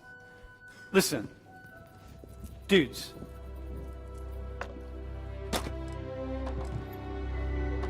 What do you think this class is about? What do you think this is about? You think Miles thinks he's coming to Penn State. He's going to get a fair shake. Peter thinks he's coming to Penn State. He's going to get a fair shake. White people, you understand what happens when Yield we pace, as white people heart say, plus, hey, I'm not comfortable mobilizer. here. I think like you're pushing it too far. I think like maybe we shouldn't talk about these issues in this way. Maybe this is really, I'm not really digging this. I don't really like this. I'm like, really? Really? Tell it to the other black students in class. Talk to them about that. Talk to them about how like, hey man, I don't really want to talk about this stuff. I don't want to go too far. Or, I don't like the way you talk about it. Look, you know what? I don't like the way that we discriminate. And yet we're not willing to talk about it and take responsibility. Dude, look at that.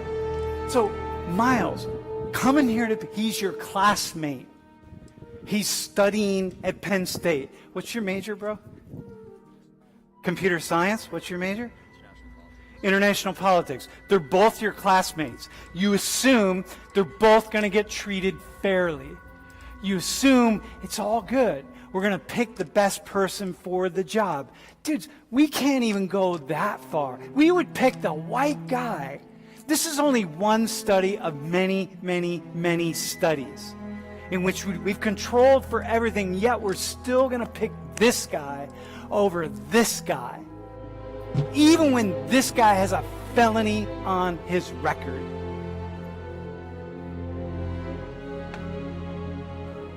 And that's why it's important that we go into these dialogues and we go into these rooms and we have the kind of contentious conversations that we need to have, because otherwise, like, where are we going to go? Dude, how is that? This is one of many steps. How is it to know Time is it? Quarter after that 2? you're walking around with that kind of benefit, that kind of affirmative action?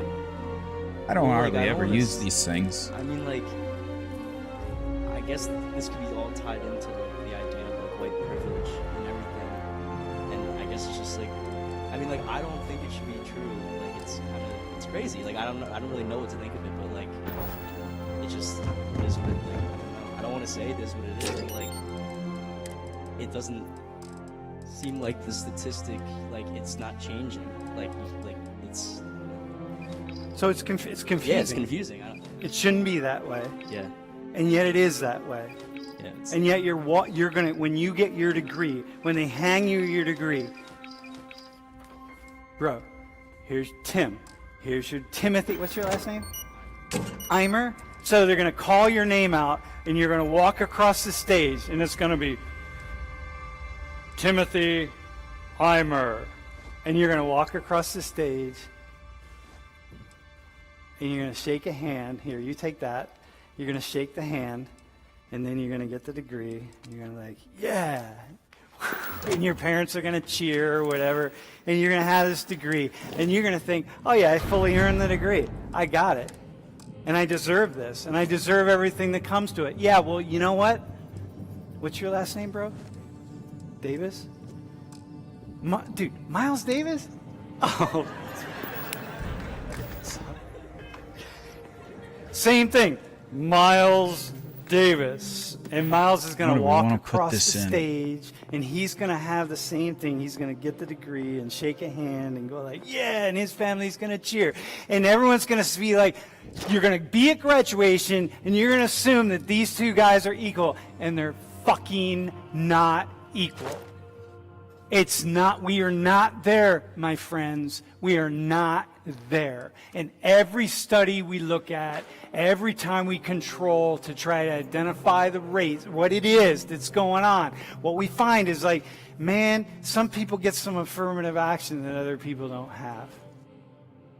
And then when these people, whether it's men, whether it's straight people, whether it's able-bodied people, whatever it is, rich people, middle-class people, whatever it is, white people, whoever's on top, when they don't want to talk about it, when they don't want to wrestle with the issues, it just elevates us, dude. Like, if we can just get people to stop having these difficult conversations and stop having to confront it and deal with it, then it's great. It's all good. I don't have to think about it. You and I can walk home with our degrees and feel like, yeah, we earned this stuff. We got it. This is all good. Everything I get, I earned it, and it's all good. I don't have to question it. And I'm never going to see when Miles... Amazon's Delivery Service Partner Program empowers leaders like you to launch and operate your own delivery business with Amazon support. With no logistics experience required, Amazon will... I don't need to hear your crap. You know, runs into this, I'm never going to see it. And I'm going to think, all right, oh, I'm good. I don't think I'm going to pick a skill. I'm not racist. Yet. I'm really good. I learned to not be racist. Really? So did all these people.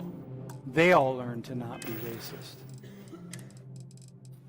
And yet they're doing it. What makes any of us think we're not going to do it?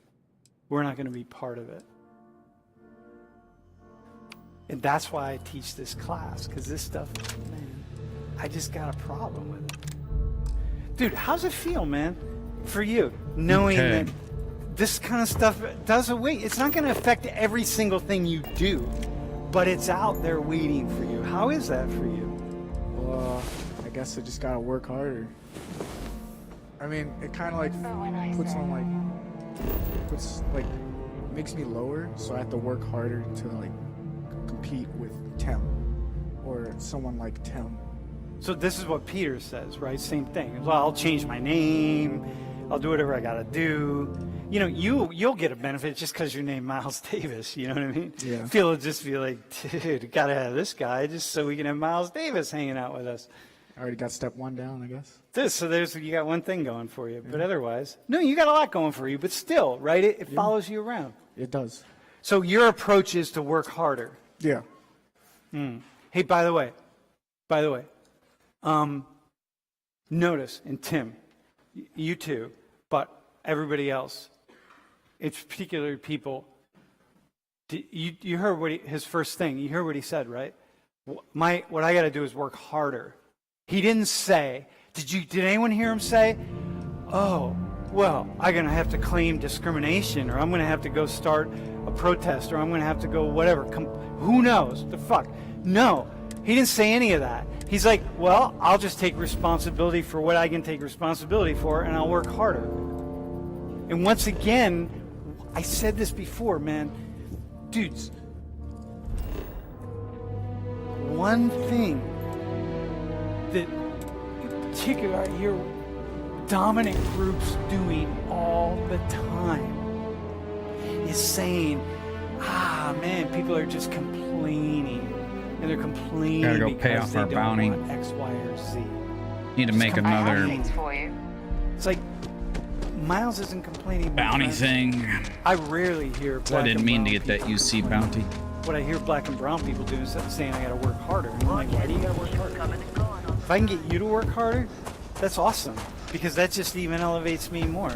It elevates Tim more. Well, you and I are just gonna get the natural benefit, and then you can work harder, so it's all good. But you're not gonna turn around and blame the system. You're gonna turn around and just work harder. Because he could be blaming the system, but he's actually saying, no, I'll just take responsibility for myself and work harder.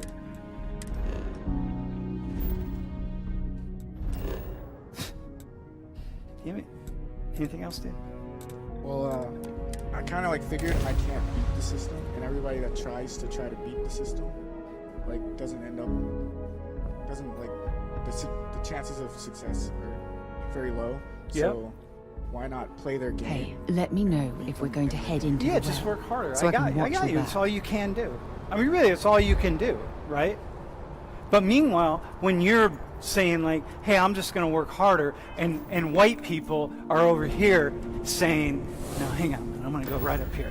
And white people are sitting back going man, why do we got to keep talking about this stuff? Come on. Aren't we done with this? Come on. Stop. People keep complaining. What's the problem? What is it? Especially black people. Asians, black people, Latinos. Stop complaining.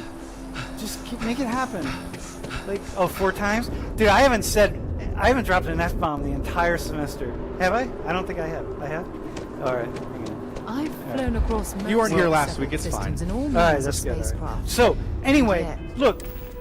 So the problem is when you're sitting back in this way and saying yeah, I don't know, then it all works. I still it works get to sick keep some on the people in map. power.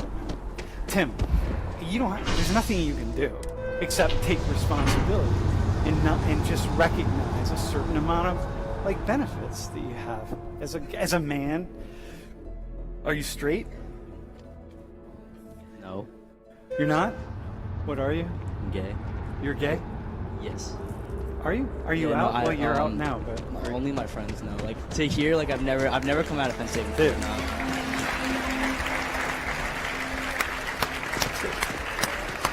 I was kind of... It's Pride Week, my friend. If you're not out in Pride Week, when are you gonna come? Are you gay, bro? You're not? All right. So, wait. You might be. Everyone I bring up seems like they're gay. Dude, so who are you out to? All my friends at home, my sister, and I told my mom and dad to watch this sometime. If they're watching right now, they might know I'm gay now, but I don't know. Dude, wait, hang on. Dude, hang on. They wouldn't care, though. They wouldn't care? They're cool? Yeah. Do they? My mom one time asked, and I said no. You said, why'd you say no? Because I wasn't even out to anyone. No. You were not, so you weren't, yeah. Did you know that you were gay, though, when you said no to her? And I had no Yeah. idea this place know even why. existed.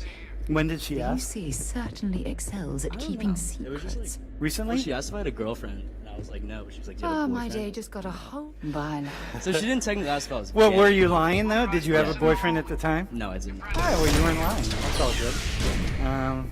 Dude, so let's imagine your parents are watching in that camera. Okay? All right. Just, what do you want to say to them? Hi, I'm gay, mom and dad. Yeah. Good. And the class loves it, right? Awesome. so, yeah. All right, dude. Thanks. Well, thanks for rocking it. It's Pride Week, so it's awesome. Yeah, very cool. All right, thanks, man. Yeah. Yeah. Thanks, dude. We better pause this. Well, what a pleasant surprise. When I heard you and Hadrian were headed for Londinian of all places, I presumed you must be onto something big. Did you find what you were looking for?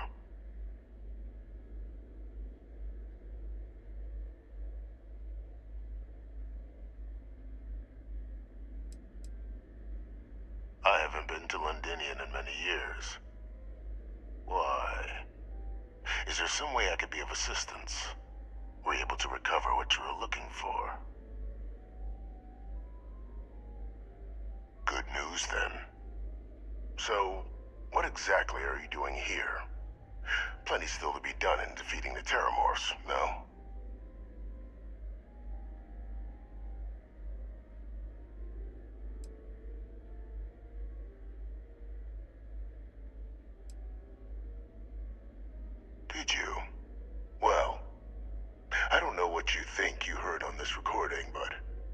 sincerely hope you didn't come to the wrong conclusions.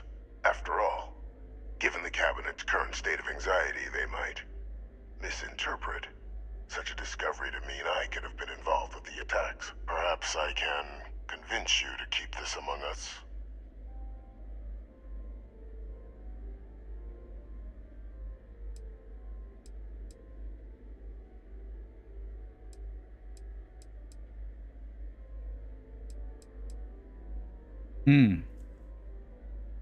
How do I go about this? Maybe he did, maybe he didn't. I don't know. No more lies, confess or turnover. Consider this your chance to come clean. Really don't know anything about taxes? Is that what you're claiming?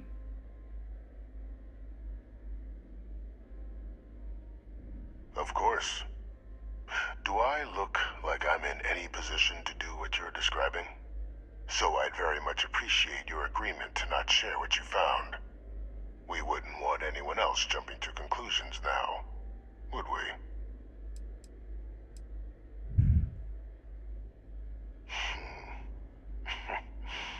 You know, you're far more clever than I expected. You want to hear the words, then? I did it. The Terramorph attacks on Tau Ceti, New Atlantis, my doing. Years of coordination between my associate and I, figuring out how to deploy the Lazarus plant's pollen outside of Londinian, learning to synthesize it, use it as a weapon. Now, being as clever as you are, I'm sure you have thoughts on why I might do such a thing.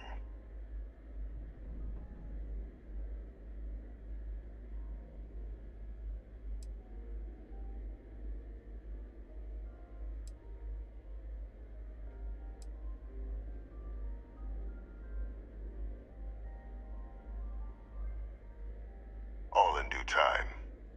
First, I want to see if you're truly as astute as you appear. So why would someone like me go through all this trouble?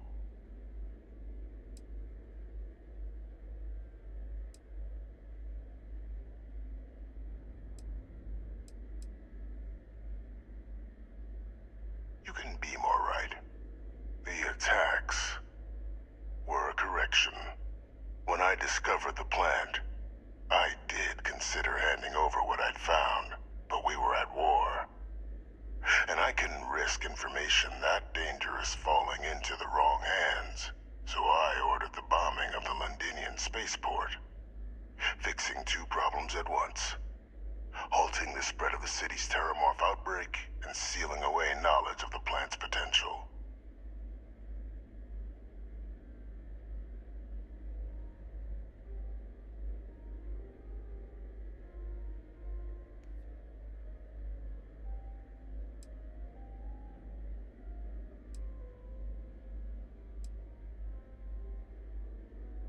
These were the final days of the colony war, Captain. The Freestar Collective had spies everywhere.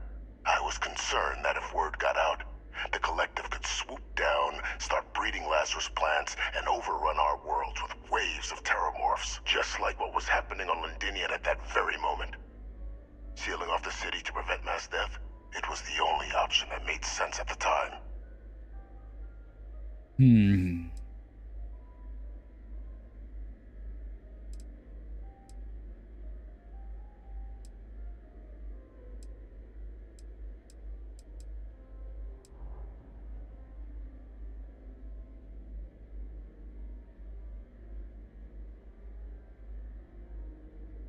Simple to say now, but with the outbreak raging from a barely understood source, the moment demanded quick action. So I did what was required. I removed the dangerous variable from an already catastrophic war. But then, as the war ended, my trial, my execution, I made a decision. After all, I'd given everything for the colonies. My life as I knew it included, and what did I get in return? Was there any effort by the UC to protect my legacy? My daughter's legacy? No. We were sacrificed when all we did was serve. So I kept what I'd learned and arranged the attacks to set things right again. My daughter, she becomes a hero. I become a trusted advisor, having found Kaiser, the research team, and cement my new position of influence when I hand them the name of the person responsible for the attack on New Atlantis. The dear departed Dr. Reginald Orlays, the associate who aided me all these years, and whom I always slated to take the fall. What luck he was stopped dead before he could hurt anyone else. His decades on the run brought to an end by another unlikely hero. You.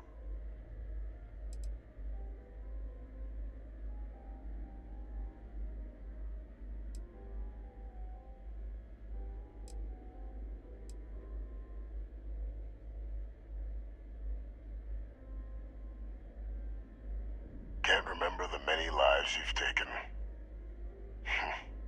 Orlays was the man whose death you brought about around the moon of Etheria. The pilot of the Warlock. The man I had to eliminate. To hide my secret. Captain, please. You've benefited here as much as I have. Maybe more. It's why I had Orlays reprogram Kaiser. Had that old machine guide you to where I found the plant all those years ago.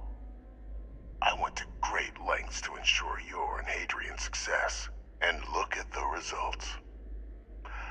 I know for a fact the Cabinet's planning to honor both you and Hadrian once this is all done. Isn't that preferable to languishing away in obscurity? Running jobs on the tail end of nowhere for the Vanguard? With only the vague hopes of perhaps earning the right to buy a home in the well someday.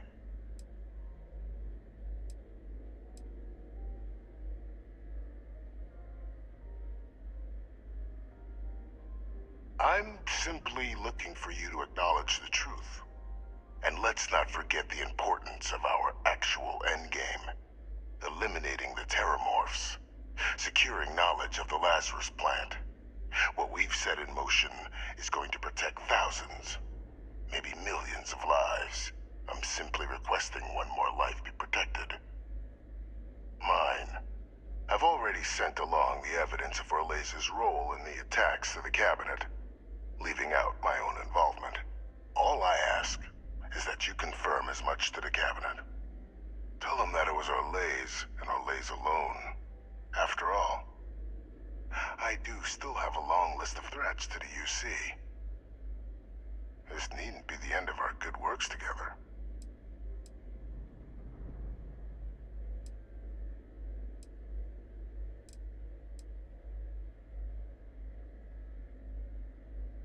And how many have you killed to get where you are now? There are no great works that don't cost lives, Captain. Whether it's winning a war, or digging a tram tunnel. So we sacrificed a few dozen in the attacks to possibly protect millions. That seems like a fair exchange to me. I only hope you'll see the same, and leave my name out of the discussions to come.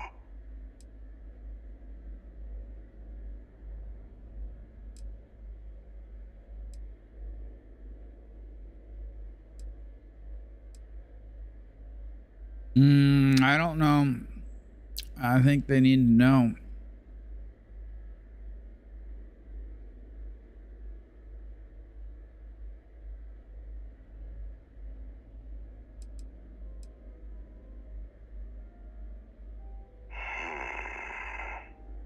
Well, I do hope you'll keep the larger perspective in mind, Captain.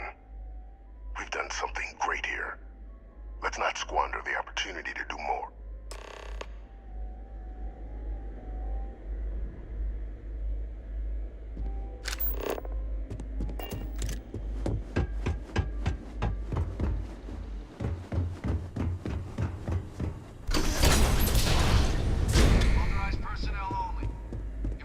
What's happening, darling? All right, let's go.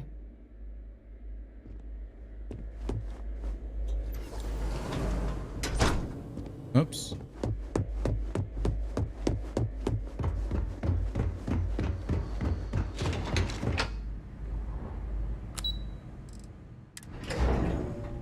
I have things for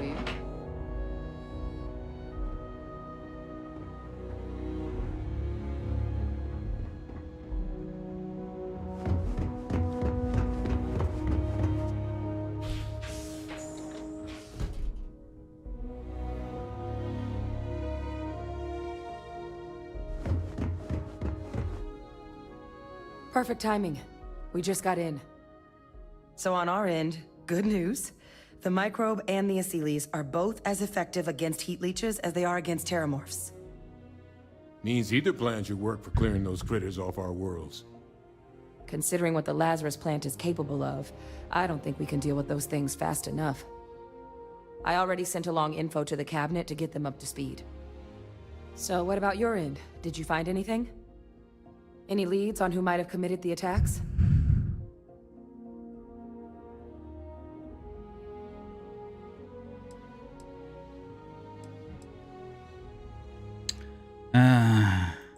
That seems unlikely, considering he's been dust for about 20 years. I'm sure the captain just misspoke. Right?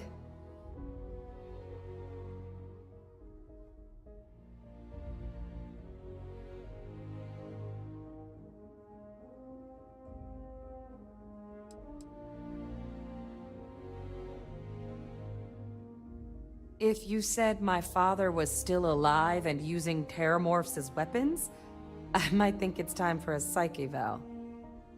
So we just misheard you, right?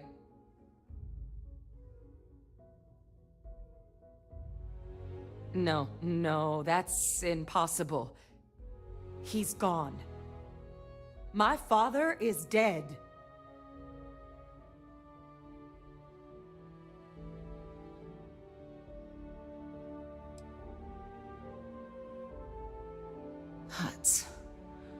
That's quite the revelation. Certainly putting it mildly. Alive. Vae Victus is alive? How did you find him?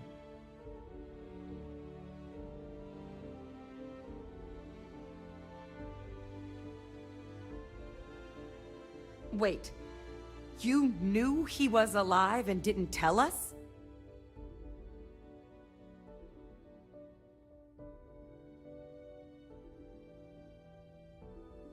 You were sworn to... You swore. You were just doing your duty, weren't you? Yeah, I guess I, of all people, should know what a burden that can be. Doesn't mean I'm not mad. But I guess you letting us know late is preferable to never. Now at least we can inform the cabinet and let them deal with him.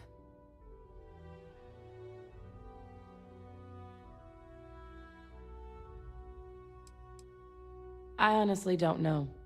If it were me, I'd make damn sure he never spoke to another human being again. But I may be a bit less than impartial. But for the wanton murder of civilians, I doubt anything's off the table.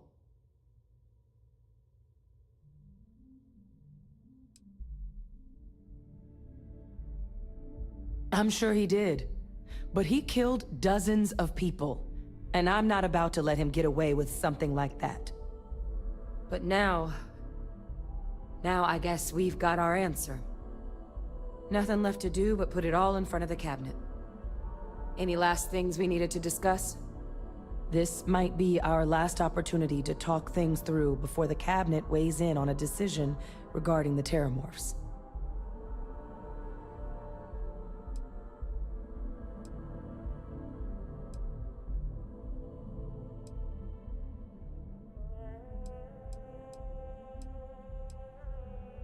Microbe is gonna make the cleanup a whole lot quicker. If we're concerned about this Lazarus plant getting deployed again, that's the way to go. The cabinet can secure the Lazarus plant, and then we're not risking any surprises when it comes to dealing with a microbe. You're being paranoid. You know the science. You know we can make this safe. I do know the science.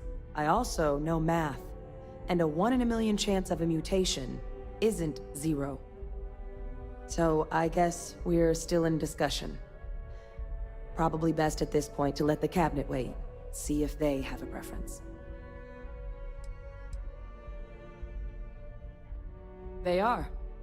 Microbe needed minimal adjustment to account for heat leech anatomy. And the Asylees seem like they're even better at tracking leeches than morphs. Hell of a sight to watch, though, when they catch them. Like an open airlock guzzling angry spaghetti.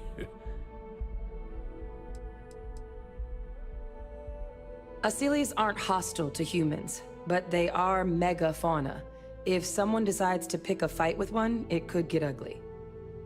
But they've already been spread far and wide once before when the UC was raising them as livestock, so the risk of introducing them to new worlds is minimal. Using them to clean up the terramorphs and leeches, though, it's not going to be nearly as expedient as the microbe would be. Given what we know now about the Lazarus plant, the speed of the job does matter. But going with the Asylees, we're at least dealing with known risks.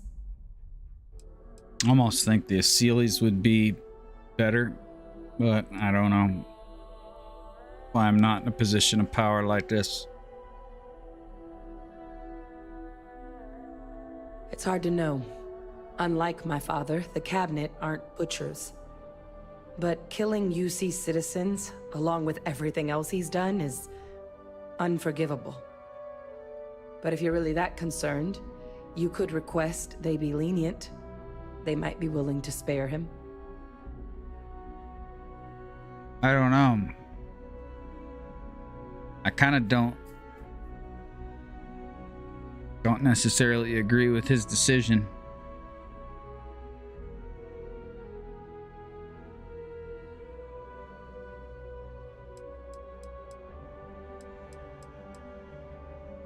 Then here we go.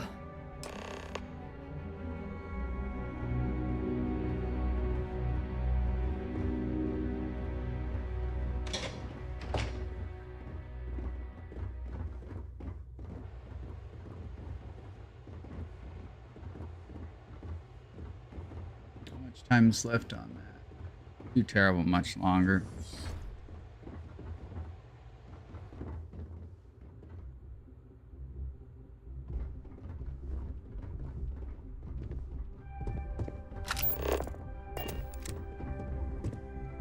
Welcome back, all of you. I wish we were meeting under better circumstances. But according to Hadrian's report, and the second one I just received, it seems the Terramorph attack on New Atlantis was no random occurrence, but a planned strike. Is what I'm reading here true?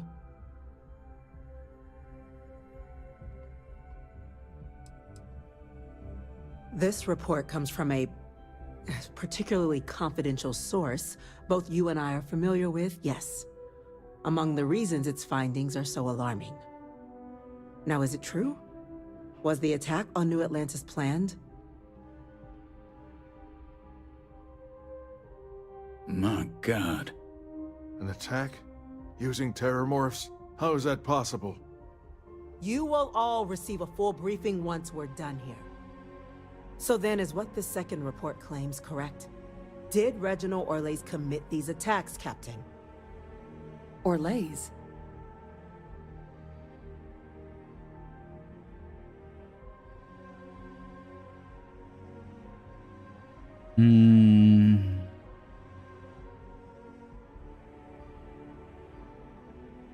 It's true, ma'am. I heard the recording myself. My father figured out how to use terramorphs as weapons. He did what? That's impossible. He doesn't have the kind of access to... Clearly, he made his own access, Chief Sarkin. Madam President, I have been saying for years that not dealing with that man was gonna end in tragedy. Enough! I hope everyone here understands that what has just been shared is a state secret of the highest order. This information does not leave this room. Now, that's quite the accusation you're leveling, considering Francois Sanon has not left containment for the better part of 2 decades. You have evidence to back this up?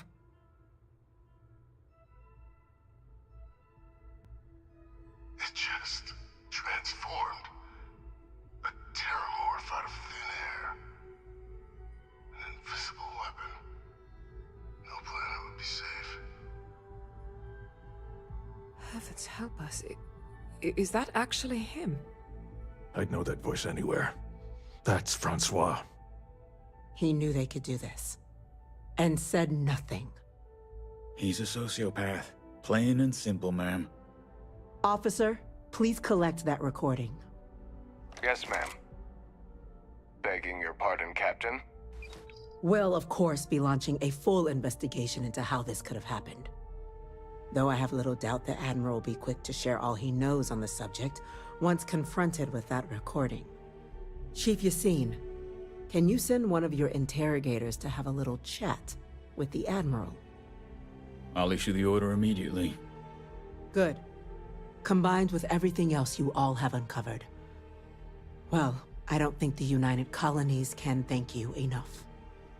We failed the people of the colonies by not dealing with Vae Victis sooner. I intend to rectify that mistake immediately.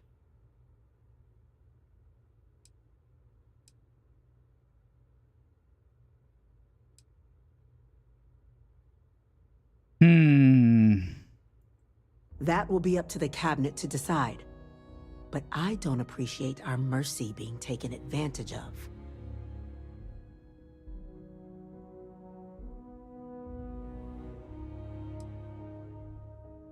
It's well past due. Now, with our villain unmasked, we can attend to the other matters at hand. With the threads you've brought together here, the Lazarus plant, the attacks, the heat leeches. The three of you have likely spared thousands of lives. But it now falls to the cabinet to ensure this can never happen again. As such, the cabinet will be securing the Lazarus plant on Londinian. All materials related to the plant will be classified to ensure no one else learns its true nature. A sound decision, Madam President.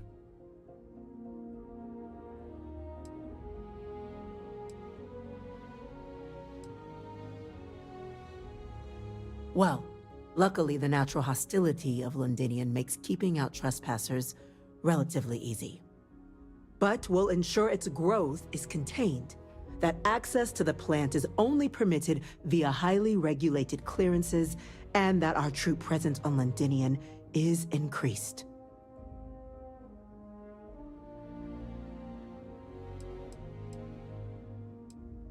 Do I say it should be wiped out?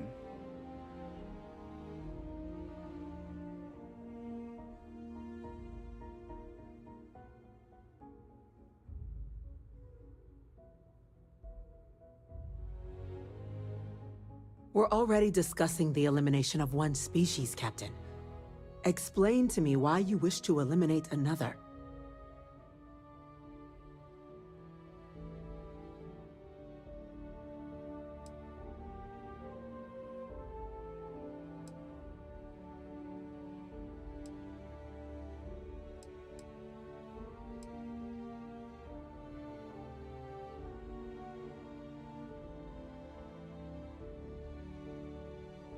That's only a partial solution.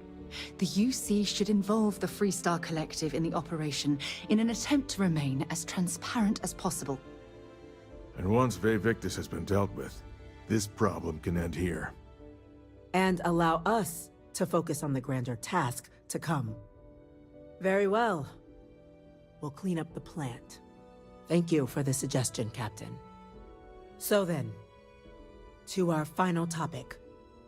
The cabinet has agreed to implement a plan that will deal with the Terramorph, and now also Heat Leech presence on human worlds.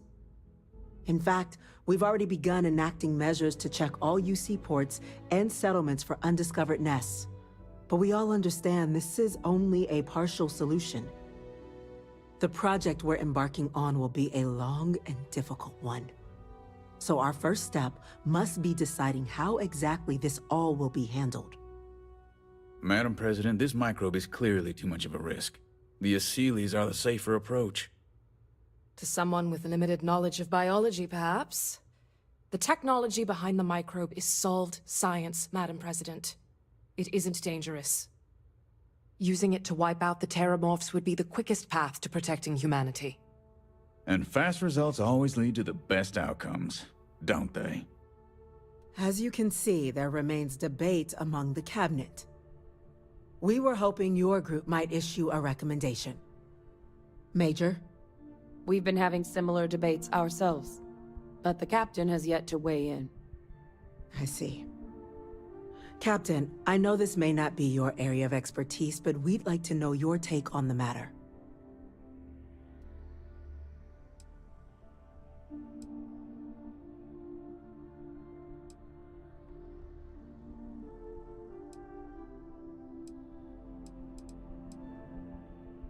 Please, ask.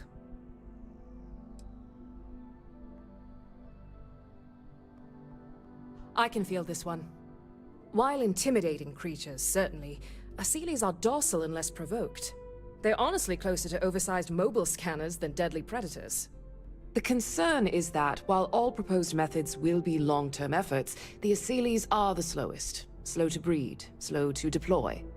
We do everything we could to accelerate that process, including mustering some of our mothballed cloning technologies. But if we do elect to use this method, we'll be doing things at the pace of a megafauna, which is not an expedient one.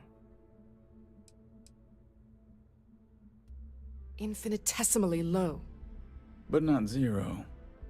The chance of a starship landing on you as you sit here isn't zero, yet you still attended. Personally, my fear isn't mutation, but Terramorphs developing a resistance. But that's something our group can continue to address if we decide to take this approach. As I believe we should.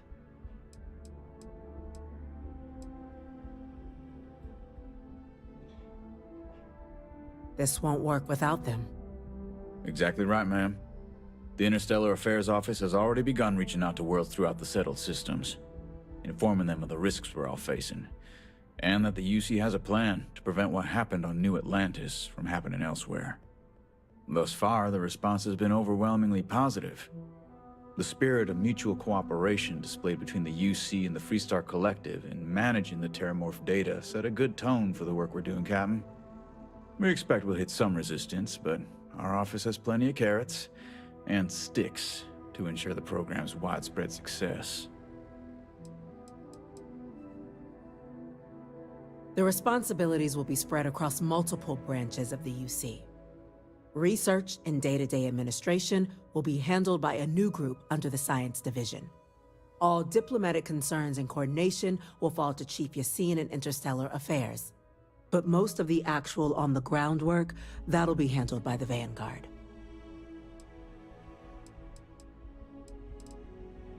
Very well. Then did you have a preference on the method we should deploy?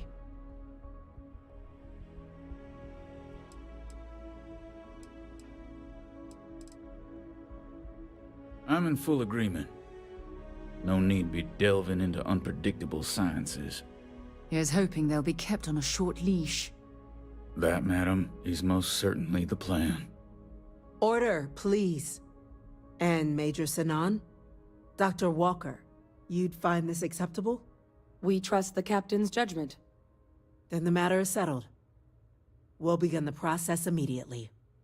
Today marks day Figured one for the Sarah United probably Colonies disliked either Terramorph one. Management Division, making you three the founding members of the TMD.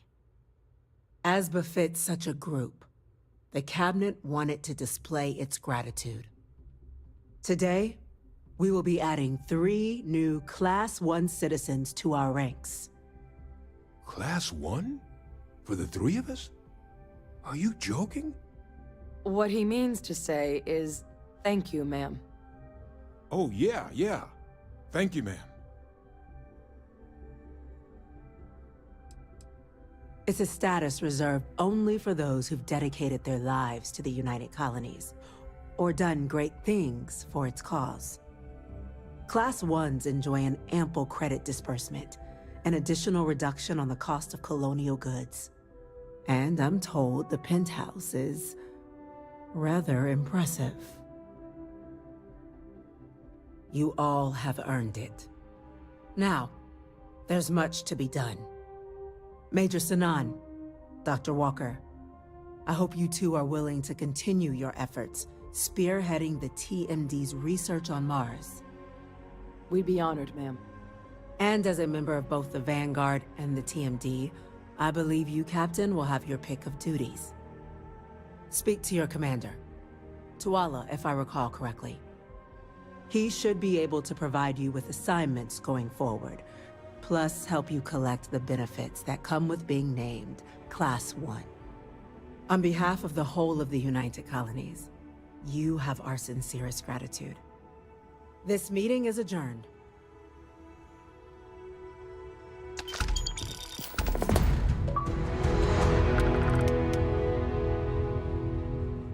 Ah.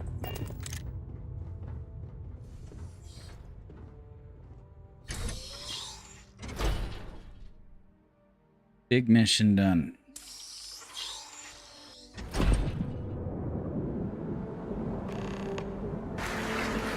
Alright. Yo, Sam, I actually looked up while you were talking this last thing.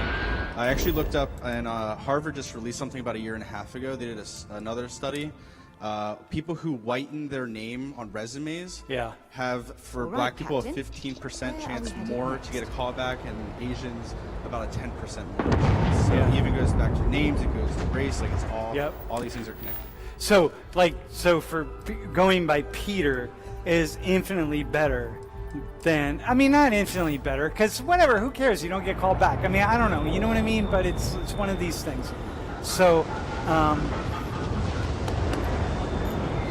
okay, so who has a couple questions? Something for you. Let's just take 10 minutes and just open it up for some questions. Comments, whatever you want to say. I don't know. We're asking everyone Who's got a to question? take care of any leeches on their We have ships. 10 minutes. We We have 11 minutes, actually, according to my watch, and we're not leaving until we get some questions. All right, now. Okay, so my question's kind of going back. You can stand up, actually, and hold the mic close when you ask the Gotcha. question. Okay, so my question goes back to the attractiveness and whether we choose someone's hair based off of white hair, and a lot of that actually has to do with science and biology of attraction. Do you think that plays a part into what we would consider to be racist if biologically we are more attracted to people that have specific figures specifically for reproduction? Okay, listen, man. So here's what we know for certain, that we think we know for certain. The only thing that we can identify that people seem to be attracted to are symmetrical features. That in any culture, with any background, wherever it is, any terrible storm. Symmetrical features. So like eyes, there's a symmetry with there's a center point in the face that in a particular culture it seems to be symmetrical, not off. There's nothing else. There's nothing, we can come up with certain things like, women with certain hip size, but there's nothing that we can say that is fundamentally rooted in attractiveness. Well, actually, I just looked up a scholarly article from Birmingham Southern College. And it said that there are specific body types, whether it's height, weight, So I'm talking about all cultures, not a single culture. In any single culture, we can find certain things. So there are, wherever you go, but that's a culture. Those are traits that people are learning within that culture. I'm talking about traits across all Homo sapiens. That's what we're talking about. I'm talking about the shape of There is none. I'm telling you, my friend, there are zero. I've studied this inside and out, There's nothing that we know every single person across all cultures are connected to, which means that we can create anything and we can put it onto people and we can say okay, here it is. I can teach you. I can socialize a whole world to if it's not just a person. I can't take you as a child and I can raise you as a child within a particular culture that has certain that has certain ideas and get her to like those ideas. No, when the whole culture is going in a certain way, we can get anybody to follow it. And there are certain things that, the only thing that we really think there is within particular cultures is symmetry. Appreciate but otherwise, the business. No, there's not. You don't agree with the scientific study? Dude, hang on, science. Yo, can you tweet that at, just tweet it with the hashtag and I'll take a look at it. Yeah, I'm very curious. It's more so about the fertility aspect that's been studied heavily. Yeah, it's been studied, but there's nothing. I'm telling you. Yeah, bro. I hear you.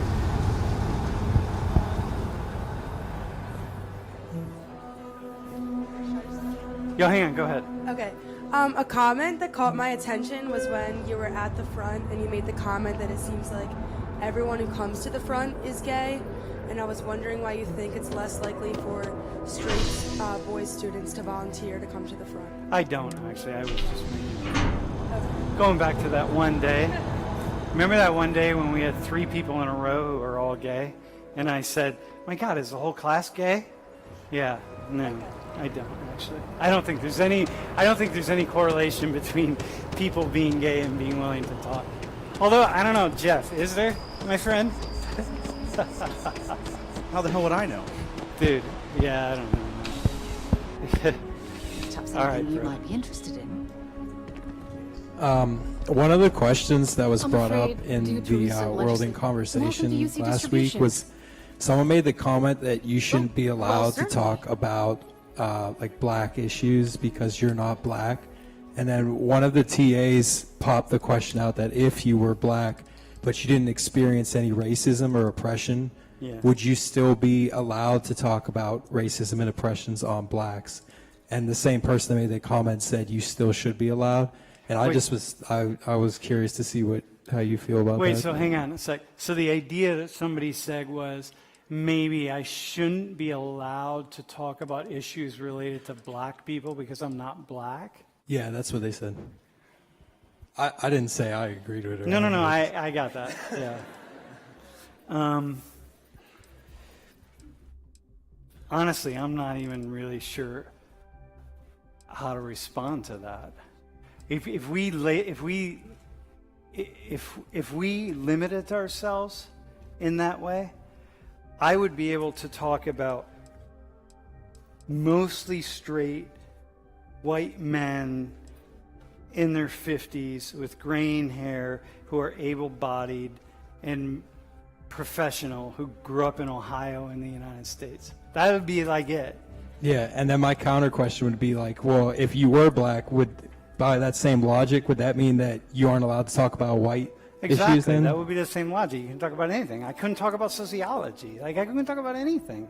It's like, yeah, that's one of those, dude, just because people say, and so here's what happens in the world of race, right? Because people say it in the world of race, so it like shuts everybody down, as opposed to saying, that's a really insane idea. But we often don't have those. It's like, oh my God, maybe I shouldn't talk, or maybe I shouldn't, or whatever. Yeah. And in fact, this is what we want. What we're saying is we need people to start talking about this stuff. We need to talk about it. Yes. Yo, man. It's Pride Week. Pride Month. Pride Month. Oh my God. You get a whole month. Okay, All right. so You actually get two basically, now. there's so we had a football game this weekend, and one of the football players received this mail. Oh, yeah, I was going to talk about this next Oh, class, by love. the way. Okay, well, I just wanted to bring that up. You can, So, what's that? do you want me to like explain it? Nah, how about I No? just talk about it next class, because it'll just take us. Like, Okay. I can't. Yeah, it'll be cool. Yeah. I appreciate you bringing it up, though. It's cool. Yeah. But you know what? Well, you just said it. So now people have to go out and get on their phones and be like, yo, what happened to one of the Penn State football players? All right. So it's better that everyone looks it up on their own. Somebody else. We have a couple minutes. Hey, by the way, yes. So, Stop making Amazon sellers rich. I hate to tell you this, but every single time you shop on Amazon, you're making someone like me semi-passive income. That's right, someone like me who dropped out of 3 different colleges, and now I'm making a full-time living selling products on Amazon. Now I want to show you a trick on how you... dude. Back to... Dude, you're killing it. Yeah, you're totally killing it, man. Go ahead. Excited. So let me ask you, do You got a you crick think in you're my a back. recipient of white privilege? Totally, man. Are you kidding me? Do you think that you here? Stand up a second. If she, this is remember Alaire, right? So if Alaire even dared to say, dude, can you go back one? If Alaire dared to talk about this, you were the professor in the class. You talked about this. You brought a white person up and a black guy up, and you were like, dudes, class, white people in the class, you are the recipients of white privilege. Look at this. Like, said everything that I just said. How do you think people would respond? How many hands would go up? What would happen? I don't even think they would be a platform for that to even happen. No, there's a platform for it to happen. Dude, come on. There are lots of black and brown professors that talk about But this I'm saying stuff. on your magnitude, to have a live stream and have a 700 class, it's not Okay, gonna happen, okay, bro. but there are. So But they don't do this. Okay, but listen, if they did, okay, so here's what it is.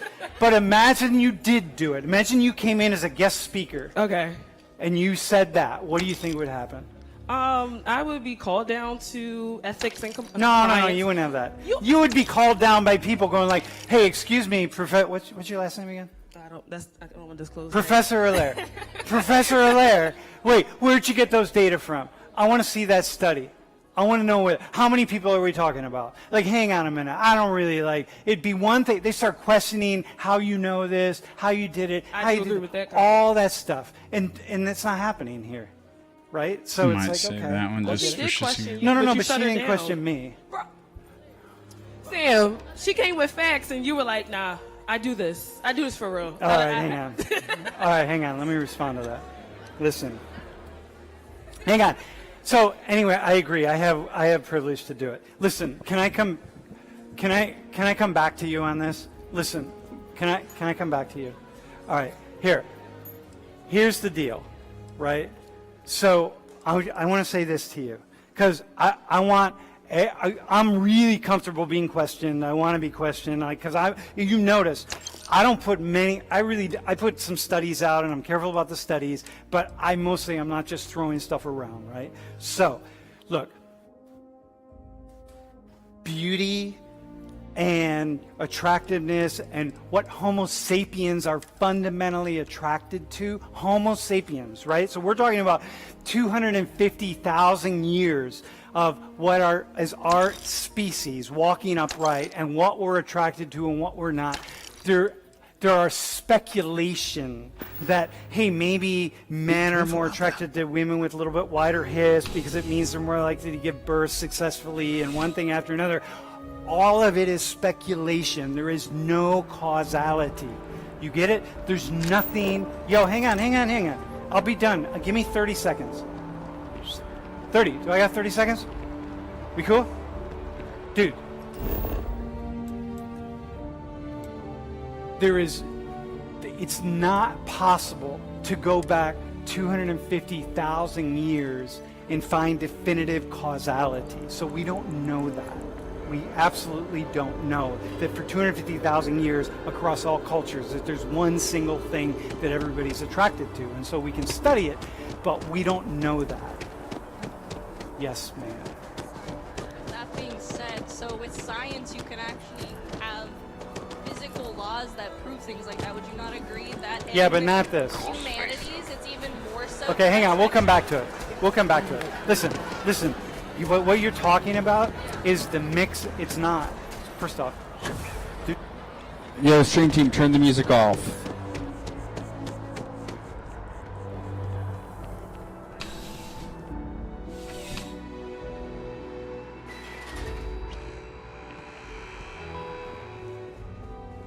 You're here. I'm sure you already know there's no one-size-fits-all Alright, that was solution the for end personal of that. firearms. We will look again on that next time.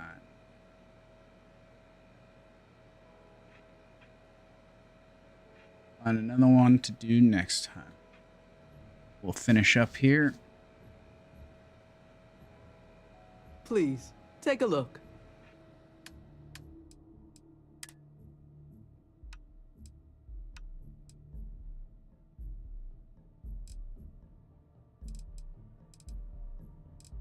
We want to get rid of some big ones.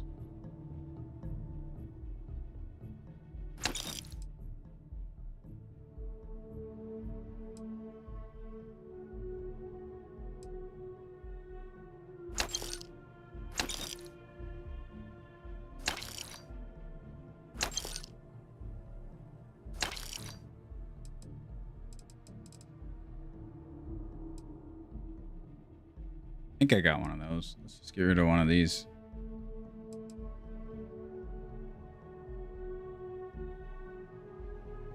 Get rid of that.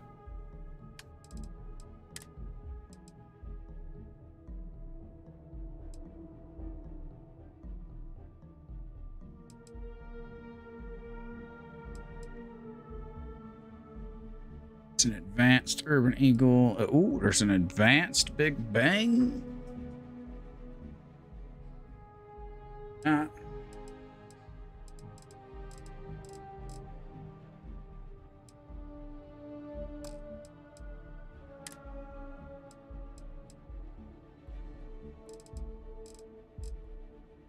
Could buy more ammo for their guns, but I think out of this. And we'll probably even just save it here and we'll talk to him next.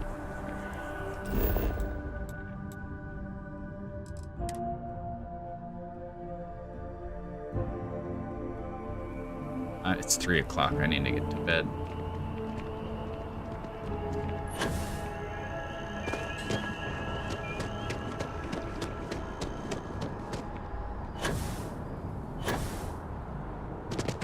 Be careful if you run into those ecliptic jerks. They fly around. All right. Let's see. Yeah.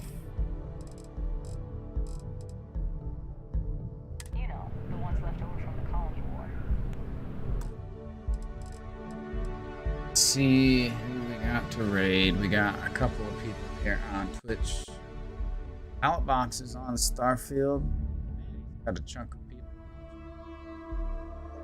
I just don't seem to attract too big of a crowd on Starfield. What reason? I don't know, but it's all good. Raid. Pallet box. Tell him hi for me. The raid started here.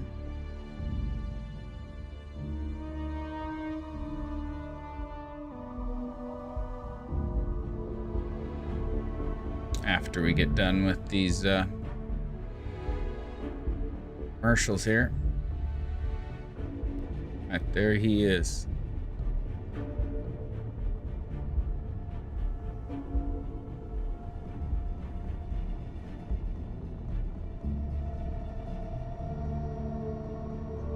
All right, tell him hi for me.